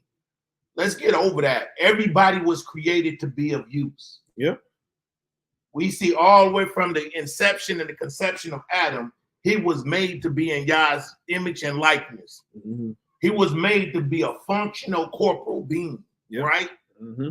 So all of these men and all of these women that sit back and talk about that a woman is not supposed to have any expectations of a man, that's some cool, that's some tomfoolery, lazy man on the damn hinges, moving like this and going nowhere foolishness. Every woman and every man should have an expectation of each other. Even in my research for that lesson, man, you know how many of them little girls that were prostitutes that don't even mess with black men? They'll give their bodies for sale to a Hispanic, to a white boy, and to Asians or whatever, but they got a zero policy of hoeing themselves to black men because they said black men are the coolest men in the world. And they rob from them. That's crazy. Ain't that crazy? That's crazy. That your own women don't even want, then I won't go that part. Then they say black men wear that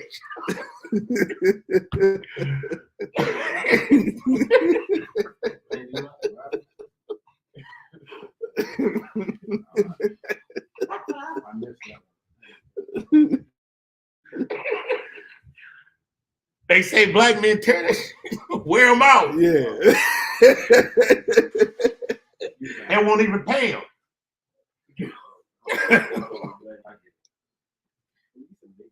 So that shows that, bro, we are users. Yeah. Yeah. Because we don't want to produce or yield anything. And that's why a lot of us even those of us in the truth, get women, wear them out, and then move on to the next sister. Right. Because they realize they done use them to the hilt and they can't get nothing. They done stole everything from them and didn't leave them with anything, leave them with children and all that. Now, like I seen on Facebook, get something going around where a sister done put out a all points bulletin, and the sisters are sharing it, how he done got him another wife and left her high and dry. I mean, we supposed to look, we just can't, we got to establish everything by 2 or 3 witnesses, right? But there is a consensus that Negroes get with these women and leave them high and dry. Yeah. And go get another sister that they could just burn out. Yep. Yep. That is the image of the black man. And that's the saddest, the image of Hebrew Israelite men. That's crazy. Same exact report. And y'all think because women not in professions, the profession itself, that you're not treating them like a prostitute, but you are. That's why I said do not prostitute the daughters of Zion. Prostitution, you prostitute them could be simply you having sex with them and leaving them. That's it. Because if you and that's the problem with us, we don't really understand how valuable virgin women were. We don't understand how valuable a woman who was as a jewel was. For you to defile that and taint that, you have literally ruined her whole. If we was in ancient times, you would ruin her whole life. She would not, in the eyes of our people, been able to be properly married. If you, especially if you put out a bad report on her, right? If you have hate towards her, that's why the father had to stand up and say, "Nah, he rightfully took her. I got the token of virginity, the dowry and everything. This is what he did." Because the reality is, if that had to be said, we know that was going on back then. And we was sitting there prostituting the daughters of Zion and trying to find every reason to put her away. She a rebellious woman. That's how I understood. She was given to a wicked man. So what does that say about you? And the reality is, it just comes down to Negroes don't have no vision, therefore Negroes don't know what to do with a woman. Right. She's not made just sit there and do nothing, popping popcorn and breastfeeding babies. She got hands and feet that's of good use. Really. If you really understood, you put something in the real good woman's hands, she gotta multiply that thing where you can come home like, oh my y'all. Blessed be my wife for y'all's name's sake. You done did everything I asked you to do. House smelling good, looking good. You done multiplied my business. And you can just literally come home and just enjoy your children. Because she done did what she's supposed to do based upon your vision.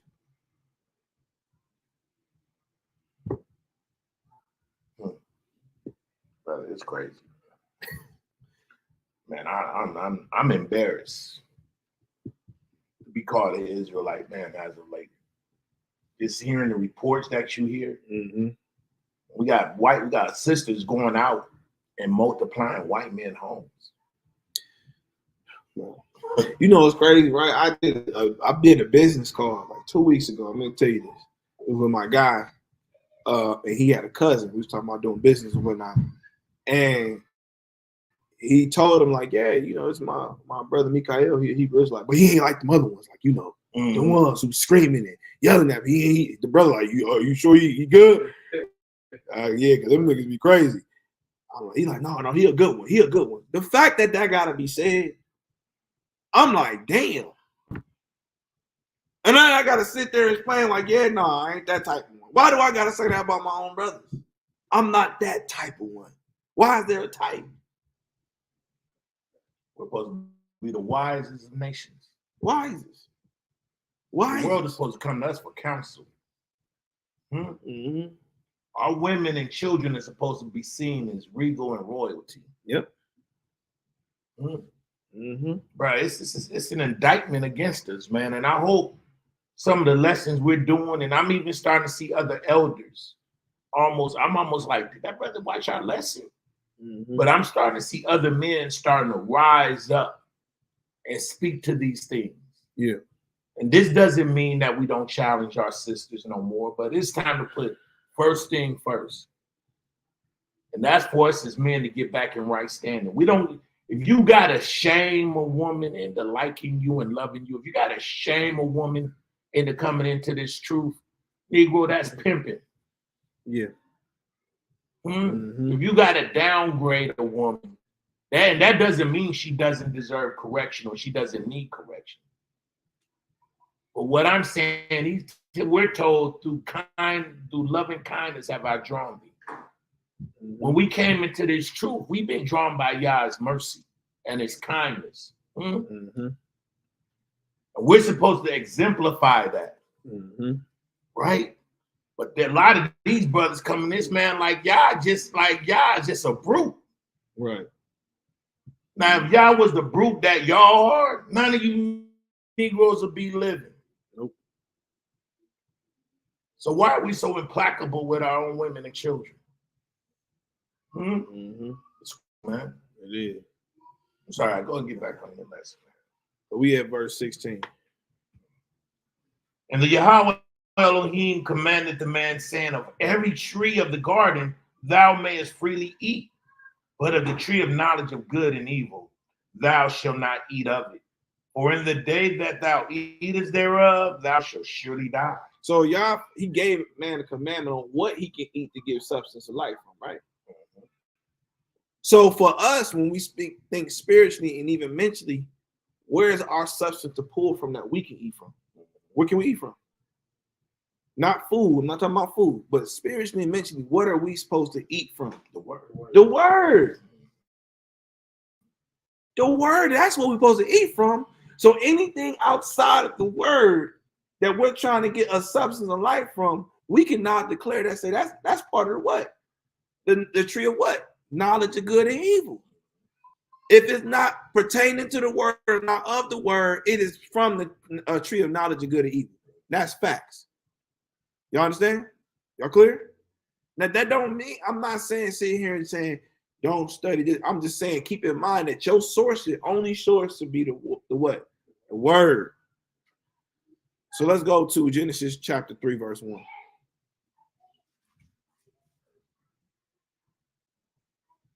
I'm sorry, again, we're going.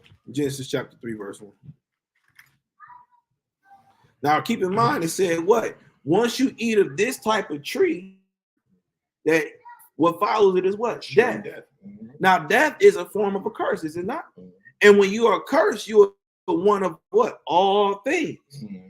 For you to sit here and always be hungry or thirsty or need of anything, that is a form or ingredients of death. Mm-hmm. When in Yah, all things are given to you for those who what? Obtaining the knowledge of truth. You see that? Because in Mashiach is life and the truth shall set us what? Free. And we were always supposed to be a free people in a free land, where the land feeds us in all things. But when we partake of death and that which pertaining to death, we shall go on one of all things. Let's go to verse 1. Now the serpent was more subtle than any beast of the field, which Yahweh Elohim had made. Who made it? Elohim Yahweh. So the serpent that we deem as evil and cruel and deceptive, we know that Yah made it, which means that Yah had a purpose for this serpent. Let's get out of the mindset of blaming Satan on all things. Stop blaming him when you get attacked. Stop blaming him when you fall short. Stop blaming him when things are not going your way. A lot of the time, it's just you not passing the test. That's all it is. You're not passing the test. So you find yourself in the same cycle of death rather than the cycles of life. Let's keep going. Elohim had made. And he said unto the woman, yea, have Elohim said, ye shall not eat of every tree of the garden. So now this test is questioning you. That's what we're going to label the serpent, the test. This test is questioning you. If what your God said, is it really true? Let's keep going. And the woman said unto the serpent, we may eat of the fruit of the trees of the garden, but of the fruit of the tree which is in the midst of the garden, Elohim have said, ye shall not eat of it, neither shall you touch it, lest ye die. So she damn near said, this almost compared to what? What other food could we not touch nor eat? What was the only food that you really see that's considered an abomination? Swine. That's the only one. Why?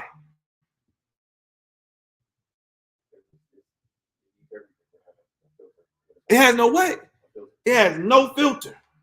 It literally eats all the waste and toxins in the world. You're not supposed to eat it nor touch it. And he can, and really, she didn't literally say that, but if you look at it from Torah perspective, it's almost compared to a swine. To go and to seek out other knowledge outside the Torah is almost compared to swine. You got a question? Oh, keep going. And the serpent said unto the woman, you should not surely die. So if you eat that pork, you ain't gonna die. You touch that pork, you ain't gonna die. You go into all these different doctrines of spirituality that leads to the same place, you ain't gonna die. It all leads to the same thing. You listen to that man and woman, you ain't gonna die. I don't know what that God is talking about. Keep going.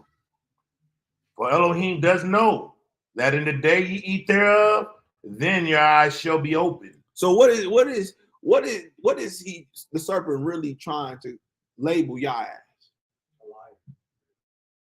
A liar. And really, the biggest title was a manipulator. Yeah, trying to deceive. They say he really saying that guy, your God is a manipulator, you ain't gonna die. He pretty much lying to you. Therefore, he told you to instill fear in you, that so you can listen to what he's saying. He said he's a manipulator. Because that's all manipulation is, right? To alter something from his natural usage of things, of his use. So he's trying to say that our Elohim is manipulated. He's not telling you the truth. I'm telling you the truth. You go seek out these different doctrines. You go follow this type of lifestyle. You eat this certain way of life, this diet. I'm telling you, you ain't gonna die. All you gotta do is pray. This is a loving God. He loves all mankind. Understand what's part of the test and even the speech of that test. Because people, just like this serpent, any type of creation can be used to deceive you and alter you from the Yah's vision that he already given to you. But the reality is those who don't have a vision are more receptive to deception than anybody else. Because you're tossed to and fro which way you should go, not knowing whether you grow up in that noonday all day long, not knowing where you're going, nor if you're coming in. Let's keep going. And when the woman saw that the tree was good for food, and that it was pleasant to eat to the eyes, and the tree to be desired to make one wise, she took of the fruit thereof and did eat, and gave also unto her husband with her, and he did eat. So he also partook in the destination to eat off this tree. Now, this tree could be a physical tree. It could be a doctrine, right? It could be a certain thinking. It could be just following a person. There's many forms of this tree. Because remember, man is compared to a tree. Food can be one substance of a tree. Doctrine can be another. So these are different forms of trees that all we can eat off of. And remember, your eyes are of use for consumption too. Because remember, it said to see, watch, and to obtain knowledge. So your eyes could be consuming something that it shouldn't be looking upon. We can look at social media like this, YouTube like this, depending on what environments we in, look like this, where we're consuming all this. Because what is knowledge? Knowledge is nothing but information.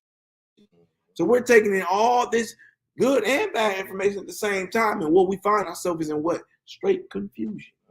Why do you think all this information is coming out nowadays? We're in the age of information. Why do you think they're releasing so many so-called holy books or missing books that have been touched by the enemy? Because it's there to cause deception and really test your faith on what the word you know that is true. Let's keep going. And the eyes of them both were open, and they knew that they were naked. And they sewed fig leaves together and made themselves aprons. Mm-hmm. And they heard the voice of Yahweh Elohim walking in the garden in the cool of the day.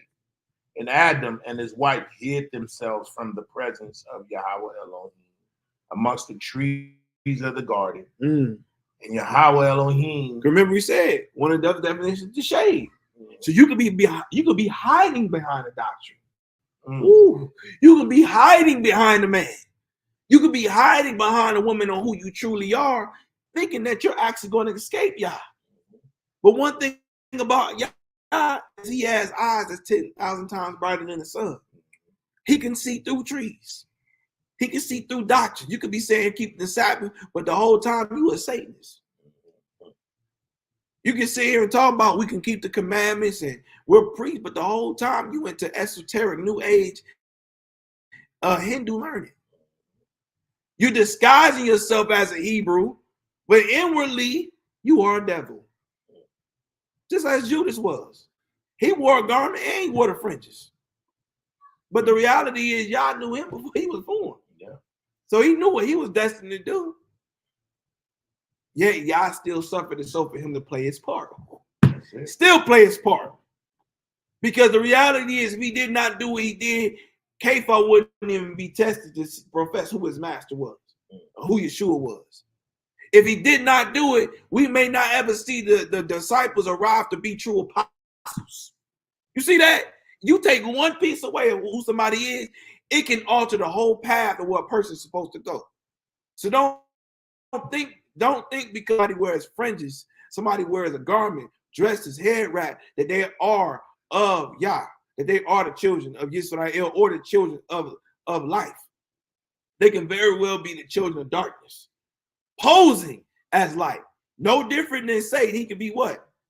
He could be an angel of what? But we know that Satan is there to what? To deceive you into darkness. See that? They're only going to come in a form that you're familiar with. That's why I didn't say unfamiliar spirits. It said familiar spirits. So when we got people sitting there praying to their ancestors, making altars to their ancestors, you think you're actually tapping into your ancestors when the whole time it's nothing but demonic forces familiarizing with a spirit that you're familiar with.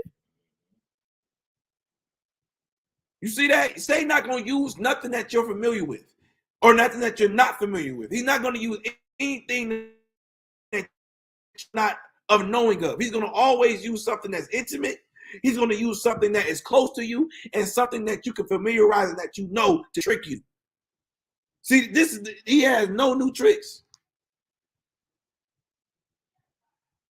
He has no new tricks. It's the same trick, just in a different form. But understand, the biggest test can always be coming to that which is close. Let's keep going. They heard the voice of Elohim walking in the garden in the cool of the day. And his wife hid themselves from the presence of Yahweh Elohim amongst the trees of the garden. And Yahweh called unto Adam and said unto him, where art thou? And he said, I heard thy voice in the garden, and I was afraid because I was naked and I hid myself. So what is he saying? What is he really saying here? I heard you call me. You called me into this walk. You called me into this way of life to be a beacon of light to my people. Did he call Eve? Did he?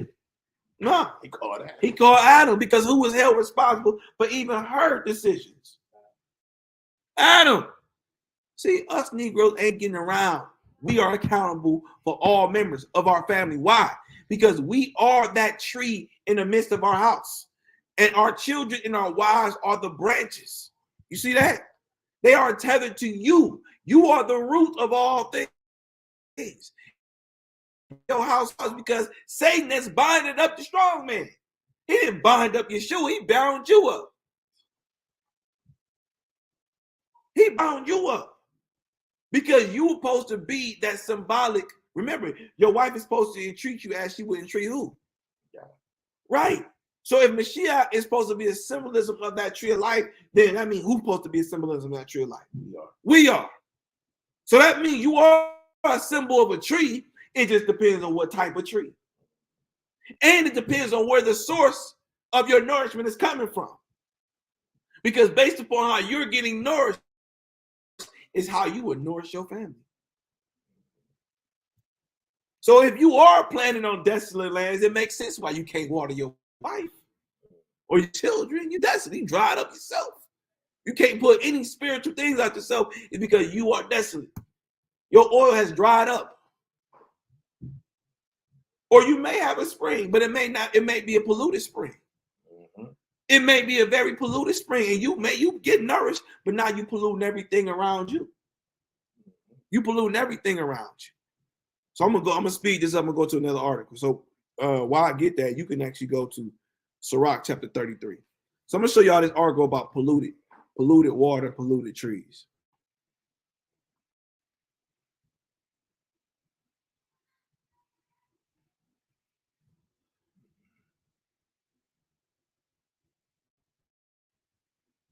All right, let me see. Is this right, 33? Yeah, but I'm gonna read this article first. So it says, what does pollution do to trees? Pollution harms the environment. There is no dancing around that fact. Unfortunately, as humans, our pollution rates have only grown in the past few centuries. In the last 2 decades, however, those rates have dramatically increased to an alarming number. We know that this can have a very negative effect on animals, as you can see from oil spills and discarded trash in the ocean. But what does pollution do to trees? Trees, like any living thing, thrive partially because of water. So that's all things. There's not one thing that don't thrive off any type of water content substance, right? So this just shows you how important water is. It said when the water is contaminated, right? When the water is contaminated, it can cause serious problems. For example, contaminated water can be taken in through the roots of plants and will work its way to parts that humans will eat. And humans eat off what? The leaves, the roots, some roots, the bark. We consume even the fruit of that tree and the stem. So we actually eat a nice portion, or we use a nice portion, even if we talk about herbs too. We use a nice portion of that tree. So what it said is when this tree is attached to polluted waters and that root goes to grab that polluted water, it spreads throughout that whole tree, which makes that whole tree what? Corrupted or polluted. And we know the scriptures say when the whole tree is polluted, you got to cut it at its what? So that means who's responsible when the whole tree get cut down?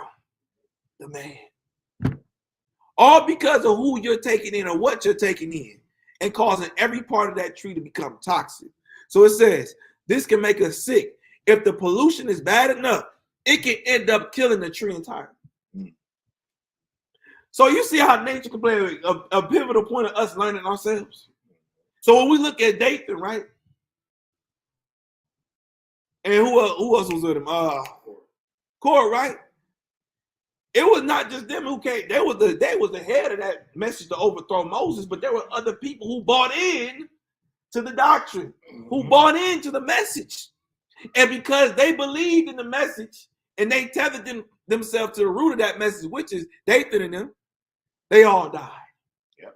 Everybody who believed in that message died.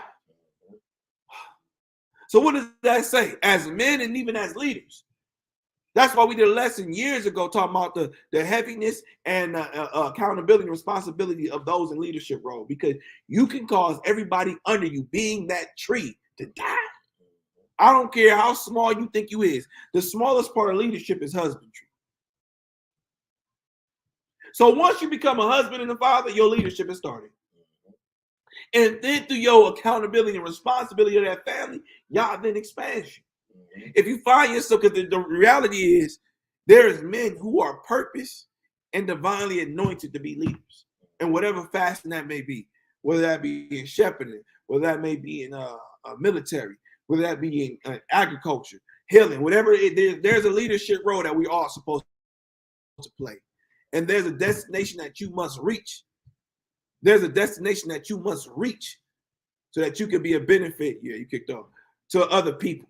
When you don't reach that destination, when you reach that destination, you become deaf to other people. Flat out. Yeah. You become deaf to other people. Yeah.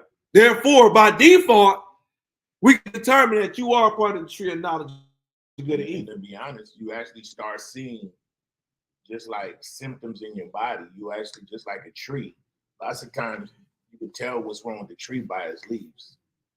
If it's infected. Yep. Right? Yep. So the offspring, like you could tell, a tree by its fruit. Yep. Right? So if you know a tree by its fruit, the tree may look healthy, right? But if you look at the behavior of its fruit, then you'll be able to read what tree it came from. You'll be able to determine. Like we have a lot of things going on in the community. You're seeing that bad leadership is actually affecting the people that's coming that's coming out of that tree first. You're seeing people be affected that's actually a part of certain ministries before it seems like it's actually hitting the tree itself. Yep. So the disease, sometimes you can't see that the tree is even diseased. All you have to do is look at its tree, its fruit. It's like when Mashiach came to the fig tree. Yep. Huh? Yep. He looked at his fruit and he saw that there was no fruit on the tree. So he said, okay, he began to diagnose something is wrong with this tree. It's not bearing any fruit. Right? And in most instances, in a lot of instances, the first measure of a man's frutility is the behavior of his family. Yep, that part right there. Right? See his family. Even the mindset. well-being, the mental health of that woman, the mental health of those children are a reflection of that man's leadership, right? Then if you go into community, all you got to do is look at the Black community and see the failure in the Black man. Yep. You see what I'm saying? All we have to do is look at the state of our community, and you will see that is a direct reflection of every Black man. Like when I say Black man, we'll say, if we could put an age to it, you could say 30, let's say 30 to a senior to 85 to the elder. Men that's supposed to be in the age of accountability, right? And that's supposed to be governing their community. Right? When we see all of these young men, these babies killing each other at the age 14, 15, gunning each other down, whatever they call it, what they call it now, what's the calling for it? What's called fratricide? Yes, that's the scientific term for it. But but it's actually not trapping. It's called you from Chicago? What do they call it? You killing people? Yeah, we killing people. What's the music called again? Oh, drill. Drill. It's like drill music is literally murdering music. It really is literally talking about murdering people. Right? It's kind of like a drive. Yeah. Somebody go drill, right? So, but we see fratricide built into that culture. But that's showing you that's the failures of the Black man over the young men in that community. So we can read that. All people have to do is, all these other communities have to do is look at our children, the state of our children, and you will see the state of our ability to govern our own people. Yeah. As men. Okay. So you know a tree by its fruit. Yep. So it says, if the pollution is bad enough, it end up killing a tree entirely.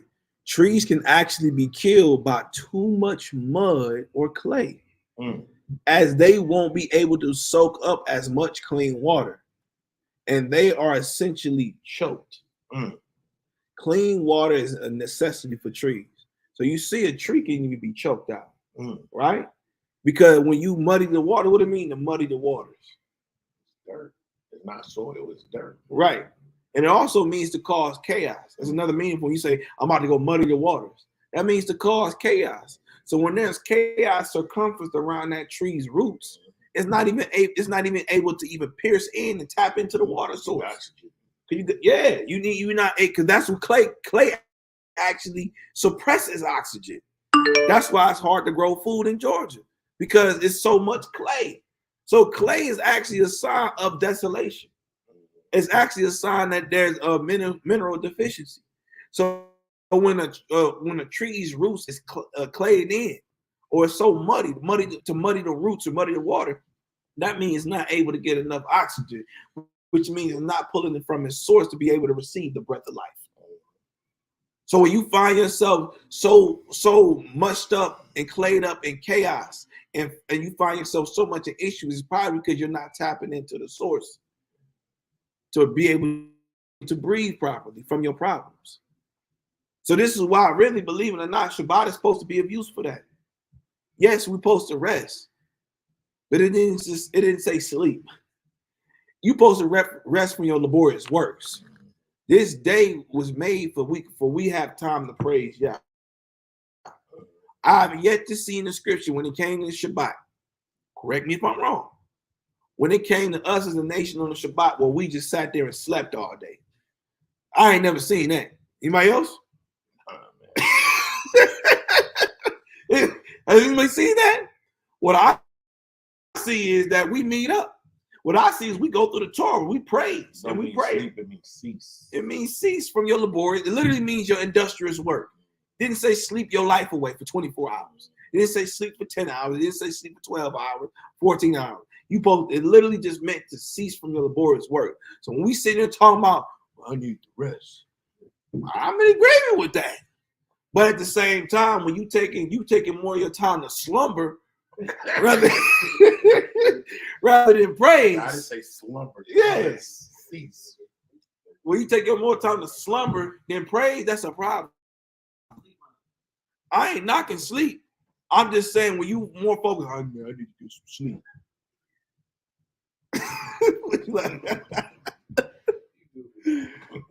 Well, you saying that, and you not spending enough time, because let's be honest, we not spending barely 2 hours reading the word throughout the week.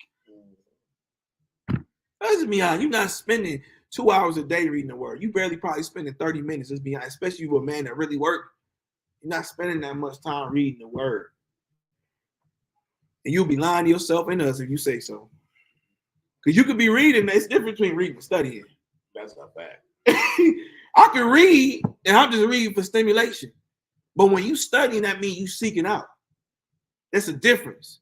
So just because you reading something don't mean you studying. Because y'all know you ain't sitting there studying, you just sitting there reading. Oh, this sounds good. Yeah. But you're not sitting there, y'all. Teach me your heart. Teach me your word. Show me through these testimonies how to serve you. Because at the end of the day, you have to become your own testimony. And the reality is you can't have a testimony without a what? Therefore, you can't have a testator without a what? A test.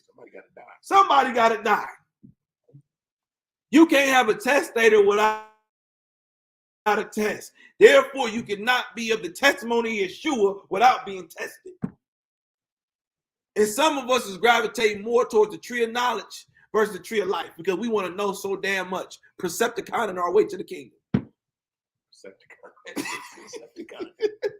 Percepticon in our way to the kingdom. You think because you're able to do precept upon precept that that's the gates to the kingdom. It's not. Pharisees, I'm telling y'all, let's be honest. You can't find one Israelite who will be able to match the Pharisees back then when it came to the knowledge of the word. I guarantee it. Because there are just certain things that we don't even have access to that they did. So I know you ain't going to find nobody who was able to match the knowledge. I didn't say spirit. I said knowledge of the word. And they had all that knowledge and still failed. They knew Hebrew. They knew the feast days.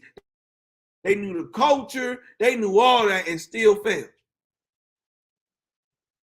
We trying to get, believe it or not, we seeking more to get back to where they was at versus seeking the kingdom.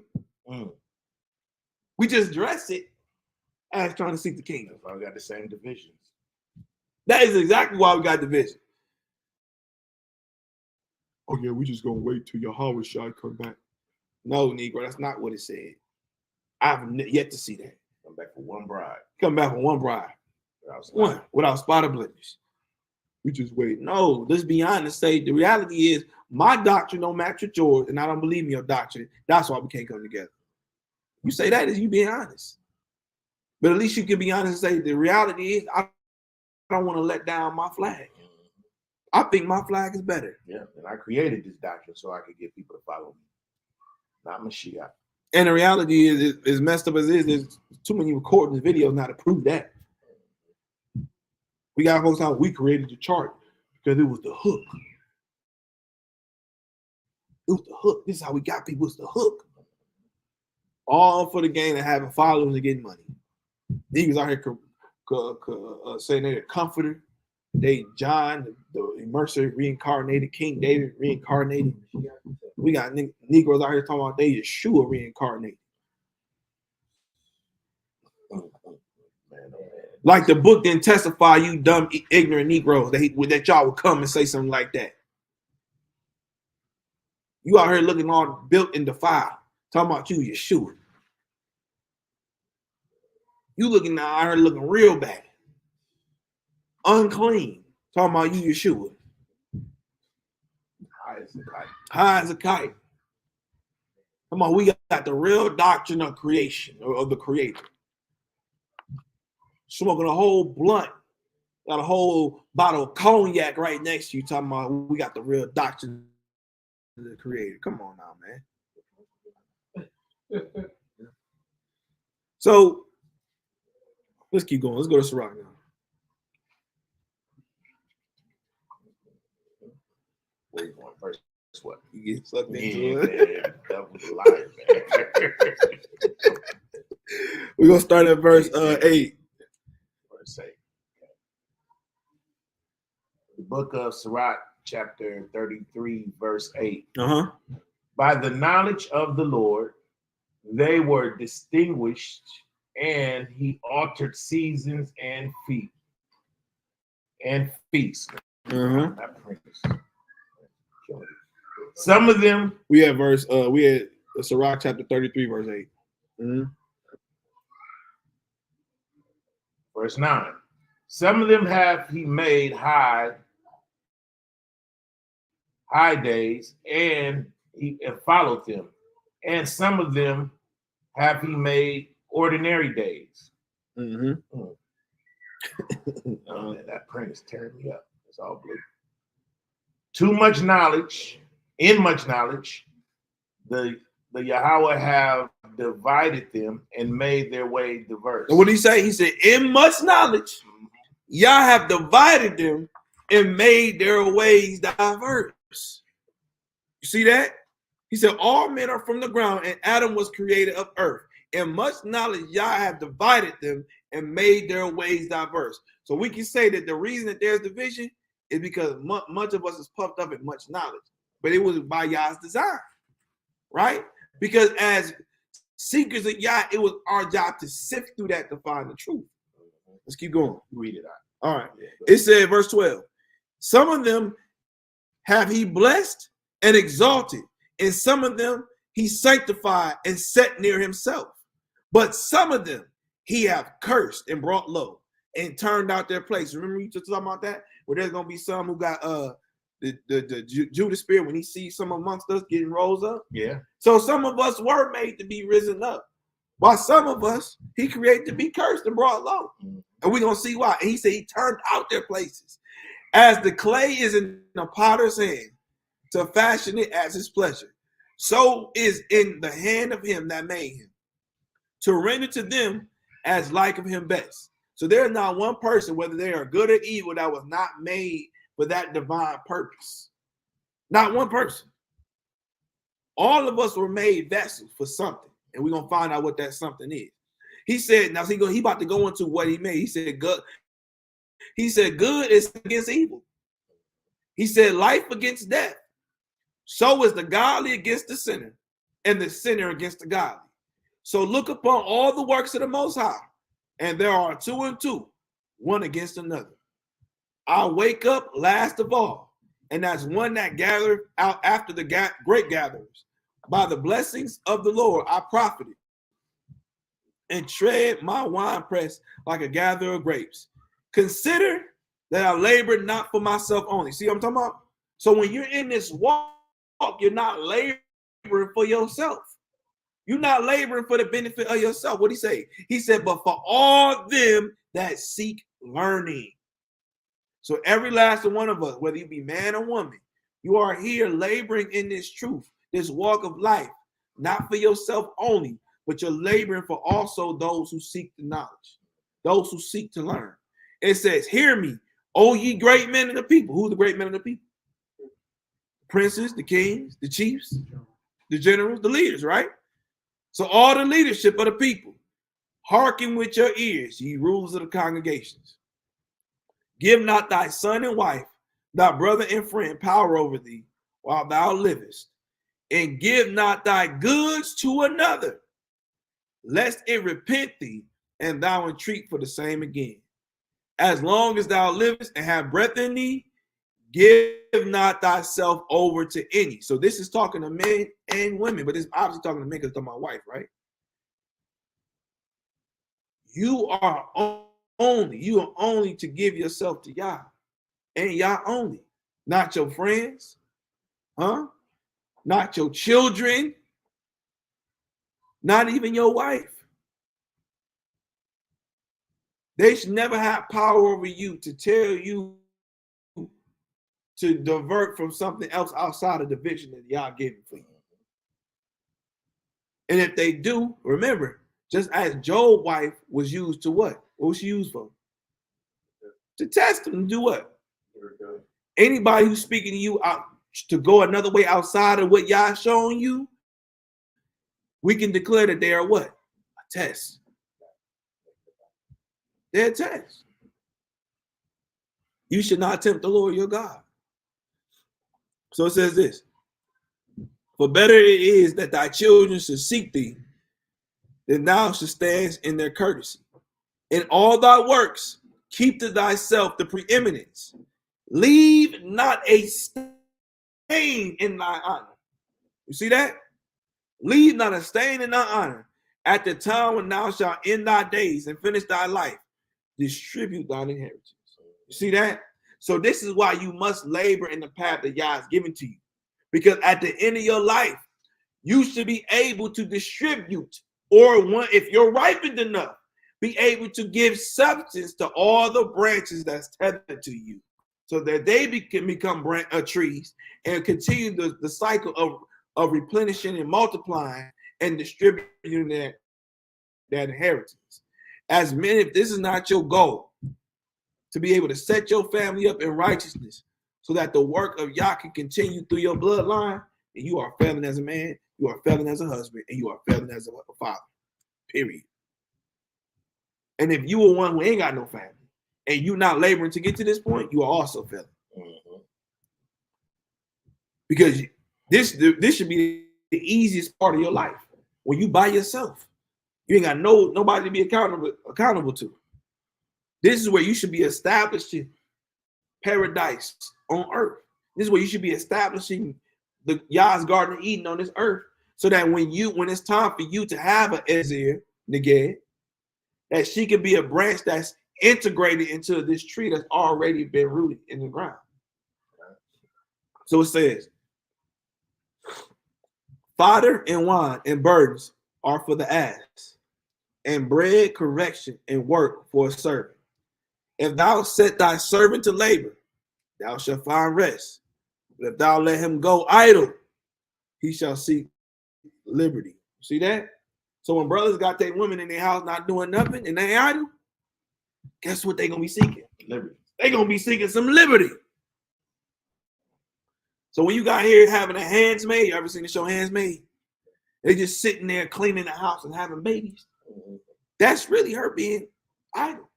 Because beyond the housework, she got a bigger purpose. Before she met you, she was purpose for a destination. And it's your job, if you've been assigned to be accountable to her, to make sure that even she gets to her destination. But when you got her planted as a mushroom in this wet, soggy tree, they ain't getting no sunlight, then she becomes toxic as well. I don't know if y'all know that's the difference. There's mushrooms that get light and there's mushrooms that don't. The mushrooms that don't get light are the ones that you should not eat. That's actually toxic to you. But then there's mushrooms that get light that you can't eat and can be substance to you. Some of y'all got your wives and your children, and can even be your brother, whoever, as a mushroom that's not getting light, that is just sitting there becoming toxic and wondering why nothing is properly growing. So let's go to 2 Timothy. 2 Timothy chapter 2.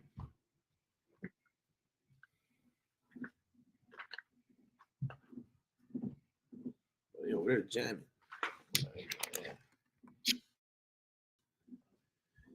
2 Timothy chapter 2.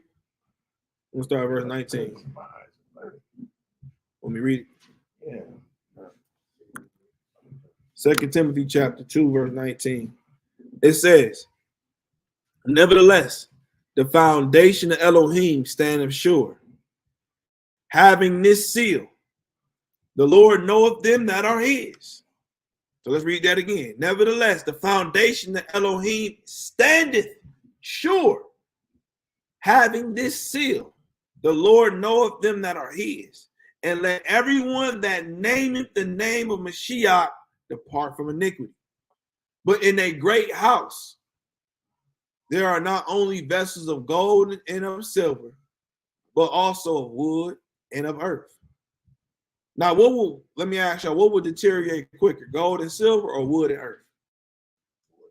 Wood and earth, right? So in this house, this great house, this abundant, mighty house, there are some vessels that are made by gold and silver, and then there are some that's made by wood and earth, which means the ones by wood and earth are there at some point they will decay and die. But we know gold and silver will stand for a lifetime. It says, and some to honor and some to dishonor. If, and now you say it said if, right? If a man therefore purge himself from these, he shall be a vessel unto honor. Sanctified. Sanctified meaning what? Set apart. And meet for the master's use. Going back to that word, everybody is used. But this one, when you depart from iniquity, you become of use to the master. That tree of life, that tree of substance, and prepared unto every good work. Did it say some good work? Every good work. It say most good work? Every good work. It said every good work. So when you are of use to the master, you will produce every good work. It said flee also from youthful lust, but follow righteousness, faith, charity, peace with them that call on the Lord out of a pure heart. Hallelujah. Let's go to Romans 9. Yes, sir. Why do they call it youthful? Because a man can be aged, he can still, you know what I'm saying? Who, first of all, who's he writing it to? Who's that epistles written to? So he's admonishing Timothy to flee youthful lust. Now, youthful lust, there's just certain things that just come from being immature. Yep. Or just being unseasoned, right? Mm-hmm. There's certain things like as you get older, there's the things that matter now when you're like me being twice your age, right? There's things that I don't even think about, but I can relate to the things you think about. You understand what I'm saying? Me once being 25, 26, you're going to have ambitions or you're going to have things that's driving you that, and this ain't really just talking about fleshy lust, right? This ain't just talking about fleshy lust. This is speaking more from inexperience. The things that you may see as important right now, right? Of course, you're going to see, let's use, when you get more seasoned, women are not going to matter as much to you. If you understand what I'm saying. You're not going to want to entertain women as much. You're going to be kind of like, once you get the woman or women that you need to serve their purpose, that's not going to be a fixation, right? A youthful lust may mean you like to dress a certain way or look a certain way to garner certain attention. When you get a little older, what people think about you, you ain't gonna care about. You understand what I'm saying? But when you're younger, you're gonna be thinking about how people see you, right? Like when I was younger, I made sure I had the best. I always wanted the best car. Why? Because I wanted the new freshest thing. So I always made sure I stayed in the best car. I don't care about that stuff no more. Now I'm more worried about, is the car reliable? Is the car going to last? At one point, I was more concerned about how the car looked. Now I'm more worried about how does the car function, right? When I'm looking at cars, when I'm looking for a search of a new car, I'm looking at its reliability. I'm going to start looking at the car consumer books, whatever, right? And I'm going to look at what is the rating on the car? What does it look like? How long is it going to last? How many miles am I going to get out of it? When you're young, you ain't worried about mileage. You worried about, man, how's that thing going to look when I put 20s on it, 21s, 22s on it? So youthful lust there's just a different perception, right? So this is more dealing with Timothy's perception about things. Does that make sense? Mm-hmm. Okay. Go to Romans chapter 9, verse 6.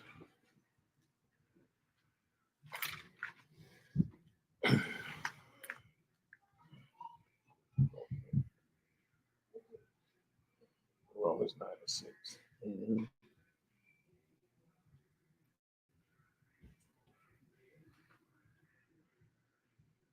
Book of Romans 9, verse 6. Not as though the word of Elohim have taken none effect, for they are not all Israel which are of Israel. Right. So don't think because people call themselves Israel that they have truly crossed over and have attained the power between Yah and man. Mm-hmm. Let's keep going. Neither because they are the seed of Abraham are they all children, but in Isaac shall thy seed be called. Mm-hmm. That is, they which are the children of the flesh These are not the children of Elohim, but the children of the promise are counted for the seed. Right. So we always say, just because you bear children does not mean every child is a son or a daughter. Mm-hmm. And he break thought a son or a daughter is one who is helping rebuild your house.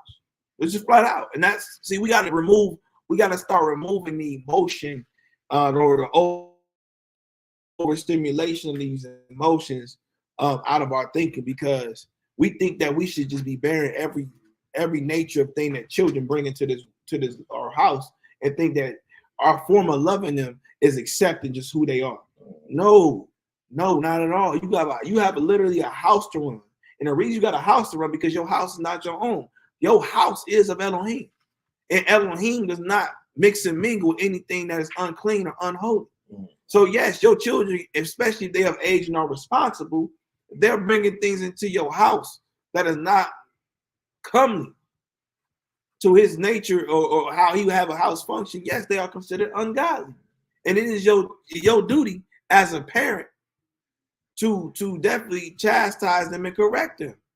So just because they, again, going back, just because they are your children or your child does not mean that they're your son or daughter. They can be your child and still be the son of Satan or daughter of Satan. Don't think, and I understood this talking to elders, don't think that every child you have is going to be in this walk. And I think we have to understand that.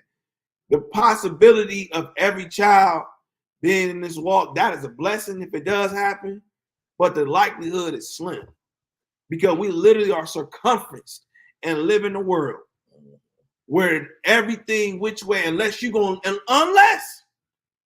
move to the mountains and move far away from this society, it's going to be very hard to keep majority of your children away from this satanic, demonic influence society. Yes, sir. Is that what it means when it says 1 or 2 family? Is that what that's talking about? Could be. Even if you I think, huh? I'm gonna say, even if you done everything you're supposed to do, they can still do it. Look, I always look to Samuel. Yeah. Samuel, he was a perfect man.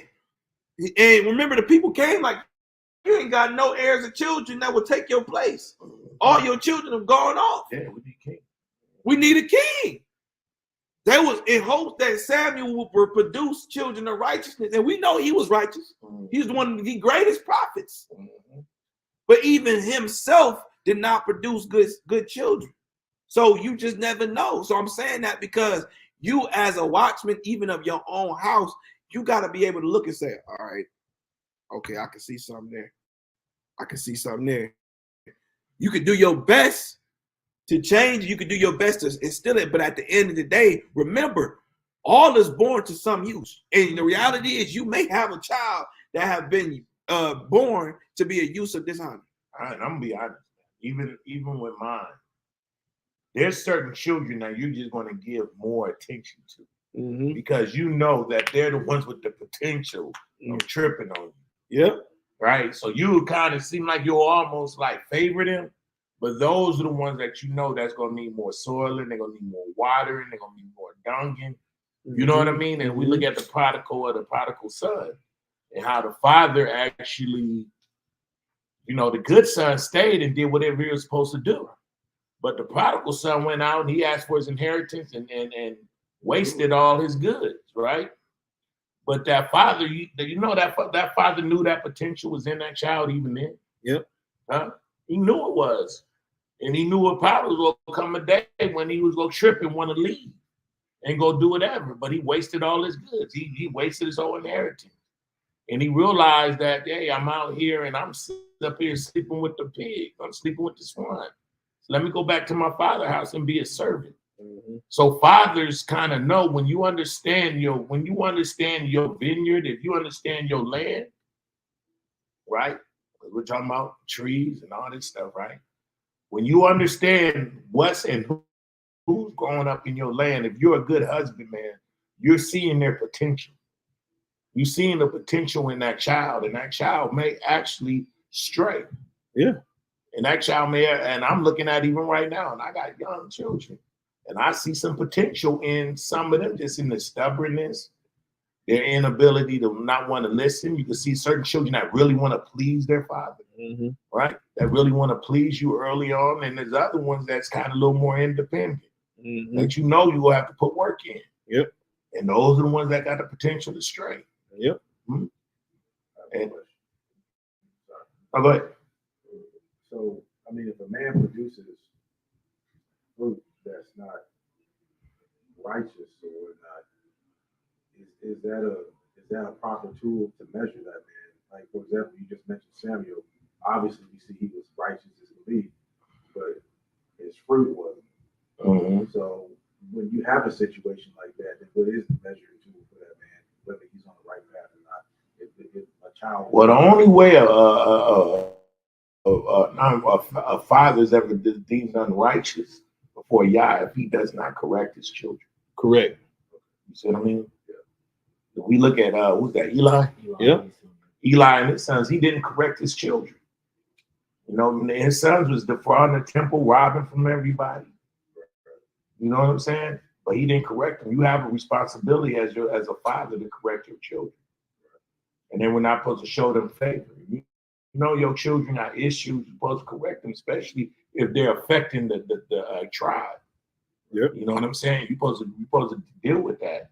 That don't mean you'll get all that rebellion out of them. Then there comes a time you gotta open up that door and be like, yo, go do what you go do. Yep. But my house is gonna be in order. You see what I'm saying? So you gotta keep and you gotta establish the authority, and that's actually what we just read in Sirach 30 and 30. Say how you deal with your children. Right. I was just wanting to get clarification. Like, one of the main ways you measure a man is based off of his fruit. It's fruit. So if you're doing everything right, but the fruit's still bad. But it's how are you responding to the fruit? Yeah. That's what I'm saying. Yeah. Because you got the first level of leadership is fatherhood, but Yah's trying to get you even to a bigger destination than that. So there's going to be levels outside of your children where you should be bearing fruit at. You get what I mean? Like we should be able to teach y'all, and y'all, even if y'all didn't stay here, that y'all still take the message and apply it somewhere else. And then y'all pay it forward by teaching somebody else the same message. See what I mean? That's another way of bearing fruit. That's why I went into talking about you great men of the people, you rulers of the congregation. You not supposed to give that type of power over to anybody who Yah has appointed you to be over. Let's call it what it is. And it's your job to instill in them the vision Yah gave you. So long as you don't defer to the left or right, and you keep that vision straight and narrow, regardless of what. See, that's why we said if we're doing our job as leaders and y'all never produce fruit, we still did our job. Because at some point, y'all have to be planted and rooted in Yah. We can't live for Yah for you. Or we can't live for y'all to Yah. If we're doing our job and y'all never bear fruit, guess what? As long as we can say and present y'all and say, y'all, we did our job. He may say, all right, just like he told them people, he said, all right, burn the tree then. The ones who was taking care of the tree, he didn't dismantle them. He said, all right, cool. Y'all done it? Y'all did everything? Yeah. Cool. Burn that tree. Hey, obviously, y'all, it didn't work. I gave y'all the tool. Y'all used every tool. It didn't work. So kill the tree off. That makes sense because in the Torah, it says if your fruit is out of control and there's nothing you can do, then the child was to be stoned, and then the first person to cast the first stone was the parent. Was the parents. The parents was a stone. You did everything. You presented it back to the leaders and the elders. Yeah. Oh, hey, well, look, you did what you had to do. You got to take the first swipe. So let's keep it. One more thing, just speaking of that. And the thing is, this is kind of like when you've been doing this long enough and you see the fruit work in other people, it tells on the fruit that it's not working. Ooh.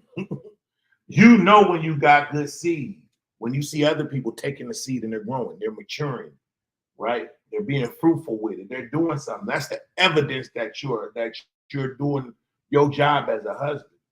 right? Because this word the seed is the word. Yeah. Right? So if the seed is the word, then is it the fault of the ground, which is the heart, or is the fault of the seed? If you see the seed growing in other people and you done spreaded the seed throughout that congregation and it's not working on other people, it's not you as the seed sower that's the problem.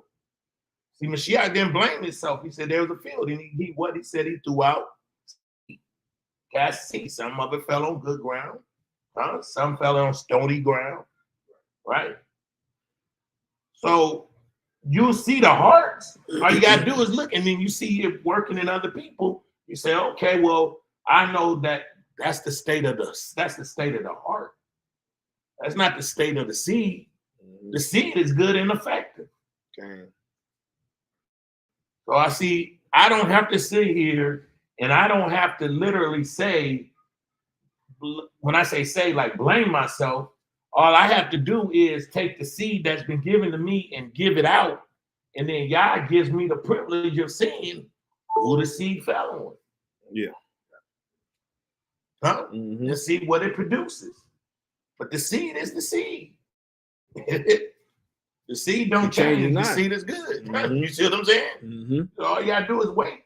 It's gonna tell you what kind of ground it fell on. Yeah. Okay. We have verse 8.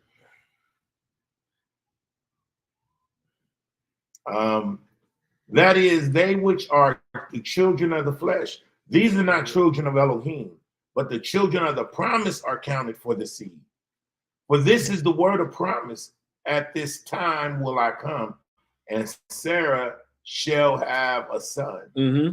And not only this, but when Rebekah also had conceived by one, even by our father Isaac, for the children being not yet born, neither having done any good or evil, that the purpose of Elohim according to the election might stand, not of works, but of him that calleth. So you see that even those who are born, they already purpose for Elohim. Mm-hmm. They already have an actual purpose according to his election, that it might stand, not according to works, but according to their calling.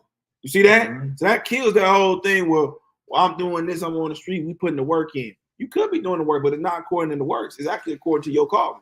So what if you were out on the streets teaching and preaching, but that was not your calling? Mm-hmm. What if you were in here doing this, but your whole purpose was out in the streets?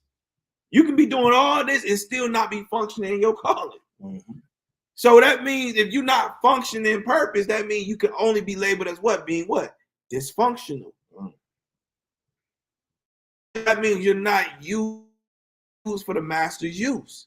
See, that's why you got to know what you're here for, why you're here, and what is your destination. Yah gives you glimpses through dreams and other people to know where you're supposed to be going. Now, should you take everybody's saying as facts? No. You take it with a grain of salt and you go into prayer and fasting about it, but Yah confirms to you. Yah confirms to you. So we are all without excuse where we're supposed to be. If you know you're supposed to be somewhere, why you're supposed to be there and where it's supposed to lead you to, and you're not doing everything opposite of going that direction, you working, but you working in dysfunctionality. Because those who are in functionality, it's according to Yah's good works. Mm-hmm. So let's keep going. 12. It was said unto her, the older shall serve the younger. As it is written, Jacob have I loved, but Esau have I hated. What shall we say then? Is there unrighteousness with Elohim? Yah forbid. And let's go into that real quick, because sometimes we don't read the context. We use this as a staple of why we should hate Esau. But if you actually read the chapter in context, all it's really telling you is how he really purposed Jacob and Esau. That's what he was really showing, how he purposed Jacob and Esau, why they were born the way they were born. Not to say that because I felt that way, that y'all should feel that way. Because we're not even supposed to mock and scorn and laugh at our enemies' demise. We're not. So to think that you should go around hating people when you're not supposed to hate anybody, especially if they being used to chastise you, no, that's not how that works. Because Yah's thoughts are way above our thoughts. His ways are way above our ways. Exactly. He said, what does it matter What use of it if you love those who love you? He said, blessed is those who love those who hate him. So that totally goes against the doctrine of Mashiach when you say I'm supposed to hate Esau. Anyway, let's keep going. Verse 15. For he said to Moses, I will have mercy on whom I will have mercy, and I will have compassion on whom I will have compassion. Yep. So then, is there not of him that willeth, nor of him that runneth, but of Elohim that showeth mercy? Mm-hmm. For the scriptures saith unto Pharaoh, even for this same purpose have I raised them up. That I might show my power in thee. So you see that? He's showing you that he divinely used Pharaoh so that he can show his power within who? Us. See, Pharaoh was just not somebody he hated. He was using Pharaoh to actually activate the God-like substance in us, to show the world that he is who he says he is through this little people, this little nation. Because we were the littlest amongst all the nations. So he was really showing the nations he is him by using the weakest of them all. Let's be honest. That's it. That's what he was really showing. Wasn't really about Israel per se. Israel was just being used to flex his muscle. You see that? So when you look at Pharaoh, Pharaoh was a test because the reality is Israel prayed, right? They cried out. So the test was, or if you believe, I will send somebody to test if you will listen. Mm-hmm. Moses, Moshe or Masha means what? To draw out. So Moses was used as a root to draw out Israel unto living waters. Just like he used the rock to what? Give Israel what? Water. You see that? He will use creation to bring you out and hydrate you, to revitalize you, to redeem you. So when we look at how these things that we deem evil, and I'm not saying they're not, but I think we're not looking at the fullness of the purpose of these things. When I think, and the reason I'm saying, I think sometimes when we look at these things as evil or Satan as evil, we have this what you call it? We have this lack of accountability complex, where we're not seeing the reason why. Because the reason why is to put the onus back on you to what was supposed to be revealed to you on why it's happening. Versus it's that person or that thing. Why is that thing or person being used to persecute you? Why are they being used to oppress you? Why is it being used to put you in this trial-like situation? What are you supposed to get out of it? And I'm gonna show y'all why. So we can actually stop there. Because I'm about to end it with this. Let's go to Sirach chapter 27. This is going a little longer than I thought. Sirach chapter 27. It is a lot I did miss, but I think for the most part, y'all got the point. Sirach chapter 27, verse 5. Okay. So this is the book of Sirach chapter 27, verse 5.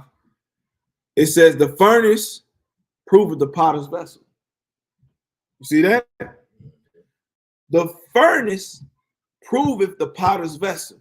So the trial of man is in his reasoning. So the furnace, what does the furnace do? It makes hard. It makes hard. What's the main substance to make things hard? Fire. Fire what? Burns. Melts. It melts. What else can it do? Dries out. Dries out. It can expose. It can actually deteriorate the walls or whatever that substance is. Or it can actually harden things and make it more refined so that it can actually stand any type of elemental issue that comes against that wall. See that? So when you look at Pharaoh, when you look at the first captivity, when you look at the serpent, when you look at Judas, when you look at the one the Philistine that tried to tempt them at the wall, when you look at Job's wife, right?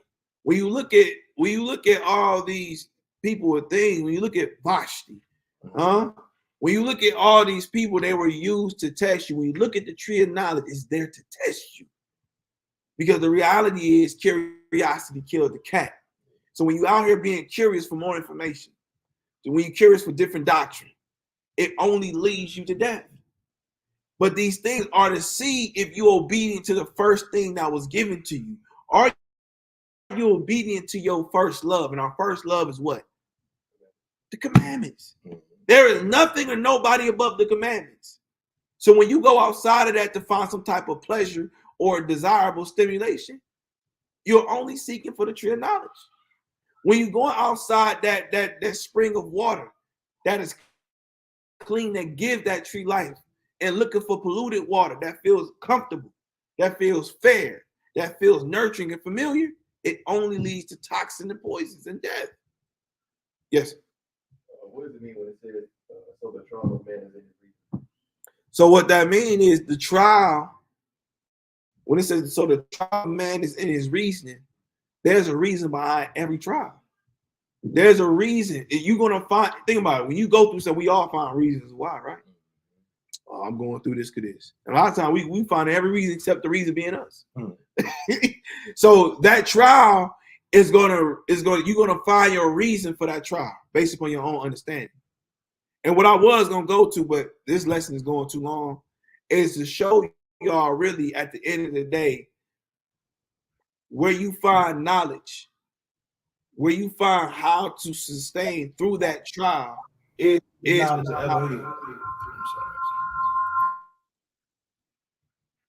so matter of fact, this is what I do.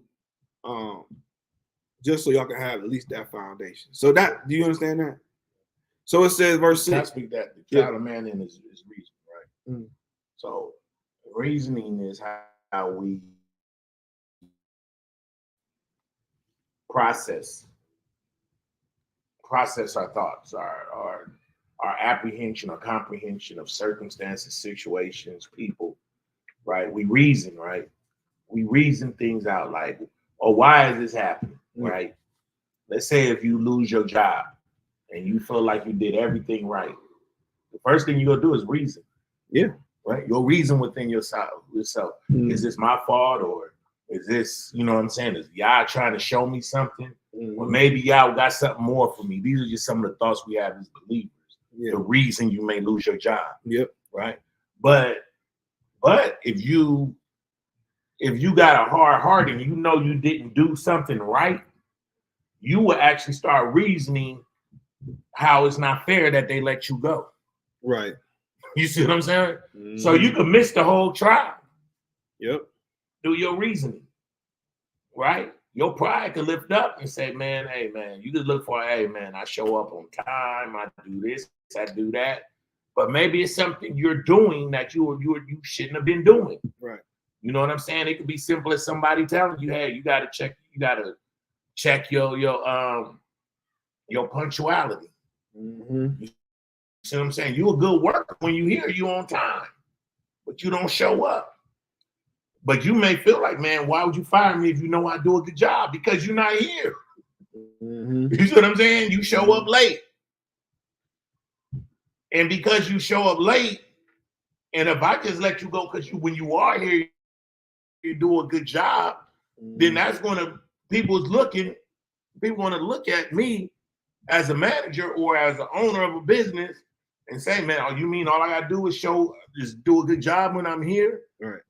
So, and I could be late as I want. No, you set a standard. A standard is said that's got to be respected, right? Yep. So your trial and your reasoning, you're successful of understanding the trial of what you're going through is in your ability to read how you reason, how you perceive it. If you see, if you got a sense of entitlement, or you don't know how to take accountability, you're going to default to it being somebody else. Right. You're not going to even say, man, you know what, man, I do be late all the time. Yeah, I get it. You see what I'm saying? Let me fall to my face. Let me ask for forgiveness. I told you when I got this job last year, because I got fired last job for not being on time. that I was gonna change my ways. Now y'all way in the future. No, you ain't, Negro. You're gonna do the same thing over again. Right. You see what I'm saying? But okay, let's go through it. I'm gonna go ahead and let you do it. And you come right back to it. You come full circle doing the same thing again, like our fathers did in the wilderness. Right? Then understanding that our trial was in our reasoning. Right. Right. Our ability to actually reason through it, and how we reason it is the way we're going to take the correction. Right. Right. Right. Now, it may very well be that you've done good on the job, you've done all your work, you've done everything you're supposed to, and you got laid off. You may be the one that get laid off or whatever, right? But you've been praying to God that He actually promotes you. Right. This may be the door wherein you may not have enough faith to quit your job, right? But God lay you off so He can open up the next door. Yep. So it's all in your reasoning. Okay. Right? How we perceive it.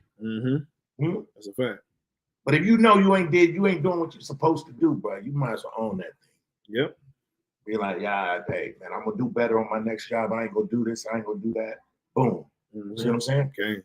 Is that a little better explanation, or is that helps? Yeah. Okay. Yeah. So verse 6 says, "The fruit declare if the tree have been dressed." You see that?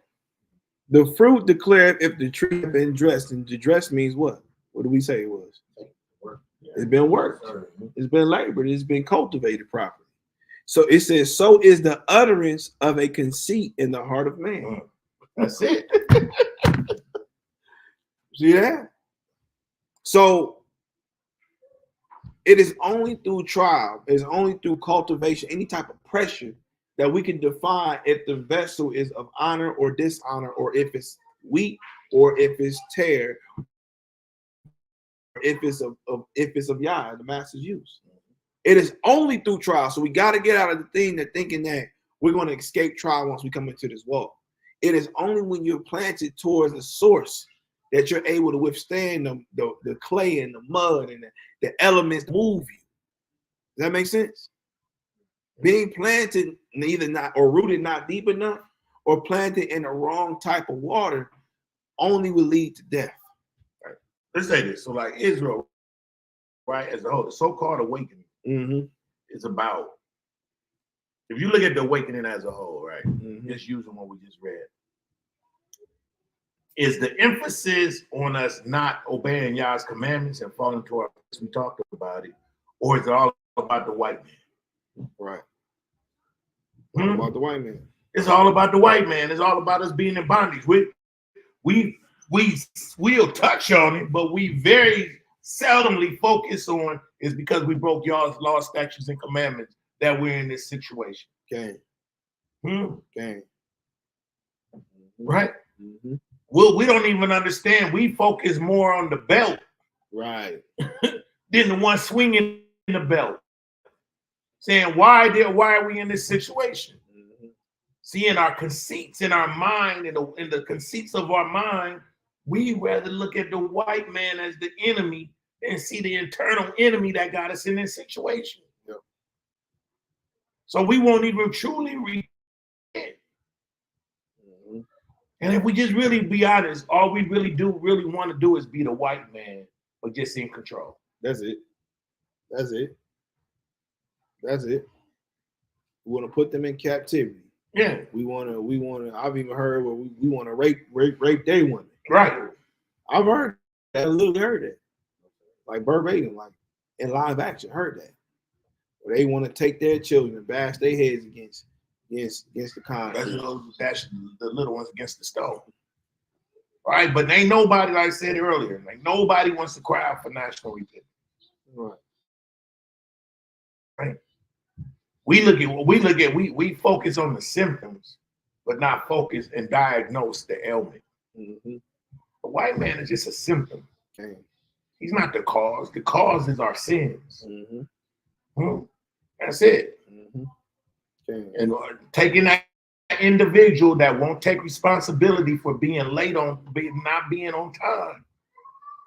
We don't want to look and say that we weren't where y'all wanted us to be when he came. when he told us to be in a certain state of mind, in this place of conduct, a certain place of conduct. Okay. When it was time for him to visit he would visit our sins. So he said, okay, now it's time to reap what you've sown. Okay. There's many of us individually that refuse to take accountability for our choices. Right. Then we find ourselves going through this loop, going through the same thing over and over again. And Yah will give you 1,000 chances until you die. But he will not let you enter in his kingdom with that thinking.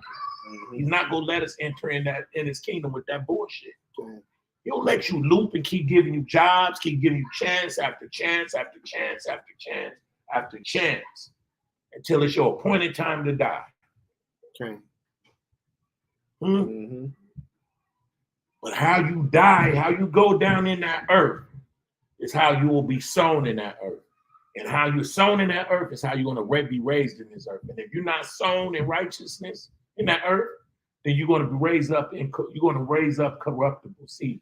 Yep. I'll say, depart from me, you that work iniquity. Okay. You come from iniquity. You're iniquitous seed. Man, depart from me. Yep. My angel's going to be dragging you. Didn't I call on your name? I don't know you. Okay. That's a fact. And over and over and over again, we ask God for chance after chance after chance after chance. He'll give us chance after chance after chance. Like I said, until we die. And he's trying to make sure you walk. That's why David said, cut me off in perfection. Let me die in perfection. It's better that you die in righteousness than you die in your sins. Yep. You could live a very long life, and it'd be a life of vanity. Yep. That's a fact. That's a fact. You can be an old man, full age, and still die vanity. You could be a young man that's cut off in righteousness. Yah said, "Come enter thou into the joy of Yah." Where there's no more war, there's no more crying, there's no more weeping. Stop thinking that just because Yah gave you a chance that he accepted you. He's just showing mercy on you. Okay. That's all of us. And that's what we do. We got to get out of that Christian thinking. Thinking that once you saved, you always saved. He who endures to the end shall be saved. It's about endurance. Yep. That furnace. That furnace. And it's that fire of affliction that's there to correct you and purge you. What do? When we get afflicted, some of us actually resist the correction. Yep. Saying, well, I'm going to live my own life now, man. They say, ain't none of this real no more. Oh, everybody has ups and downs. Everybody goes through things. Then we will lose our ability to even sense correction through our reasoning. Our logical mind can get in the way. And we'll start thinking, oh man, now God ain't against me because there is no God. There's plenty of people who's doing it every day. Okay. We're going to read a little bit more and then we're going to wrap it up. So this is Sirach chapter 1, verse 14. It said, to fear the Lord is the beginning of wisdom. See that? To fear the Lord is the beginning of wisdom. And it was created with the faithful in the womb. She have built an everlasting foundation with men, and she shall continue with their seed. So one of the inheritance should be passing on what to our children? Wisdom. Because it is wisdom that we see building up everlasting foundations. It says to fear the Lord is fullness of wisdom, and filleth men with her fruits. She filleth all their houses with things desirable. So you see that? What was the two things that Solomon asked for? Wisdom and knowledge. Wisdom and knowledge. It says she filleth all their houses with things desirable, and the gardeners with her increase. The fear of the Lord is a crown of wisdom, making peace and perfect health to flourish, both which are the gifts of God. It enlargeth their rejoicing that loveth him. Okay, 20. Wisdom raineth down skill and knowledge of understanding, standing, and exalteth them to honor that hold her fast. The root of wisdom is the fear of Yah, and the branches thereof are long life. So you know how do you know when a tree is old, like it's reached an old age or fullness of age? Lower. The thickness of the roots and how expanded the roots is how you know how old the tree is. We got to witness literally in Africa, there was roots that was taller than me and Amina. Taller than me and Amina. And I'm talking about had to be maybe 5 to 6 inches taller than me. And they said they had declared that this tree was actually 2,000 years old. So why am I saying that? Because you will know who is carrying wisdom by how deep and thick their roots are. Right? And yes, we can get caught up at an early age, but we know that Yah had destined a man to live how old? 120 years old. Do you actually know that a young tree is actually when it's 120 years old and younger? That's considered young. And we know our fathers live way past that. So it's actually a benefit. It's actually something that we've been graced to live to have to accept the life of 120 years old. But you know it's wisdom that sustains your life. When you keep wisdom and the knowledge of Yah at the forefront of your roots, that your roots can actually pull and draw out of that water, it not only helps expand your house, but it also expands and lengthens your life. Because remember, just like to honor your father and mother, you shall what? Prolong the day of your life. So when you bring that same honor or higher honor to your Father in heaven, it what? Prolongs your life. So it says, the fear of the Lord drive away sins, and where it is present, it turneth away wrath. So I'm gonna end it with Psalms 1. We're gonna end it there because this is one longer than I was supposed to. I had a lot more scriptures, but so I think y'all got the point for the most part, right? So Psalm chapter 1, verse 1, it says, blessed is the man that walketh not in the counsel of the ungodly, nor standeth in the way of sinners, nor sitteth in the seat of the scornful. So there's 3 things we see. It said walketh. To walk with somebody means you what? Companion. You agree. You join. You're a joint to somebody, right? So it says, blessed is he who is not joined together or tethered with him that's in the counsel of the ungodly. So that's one thing,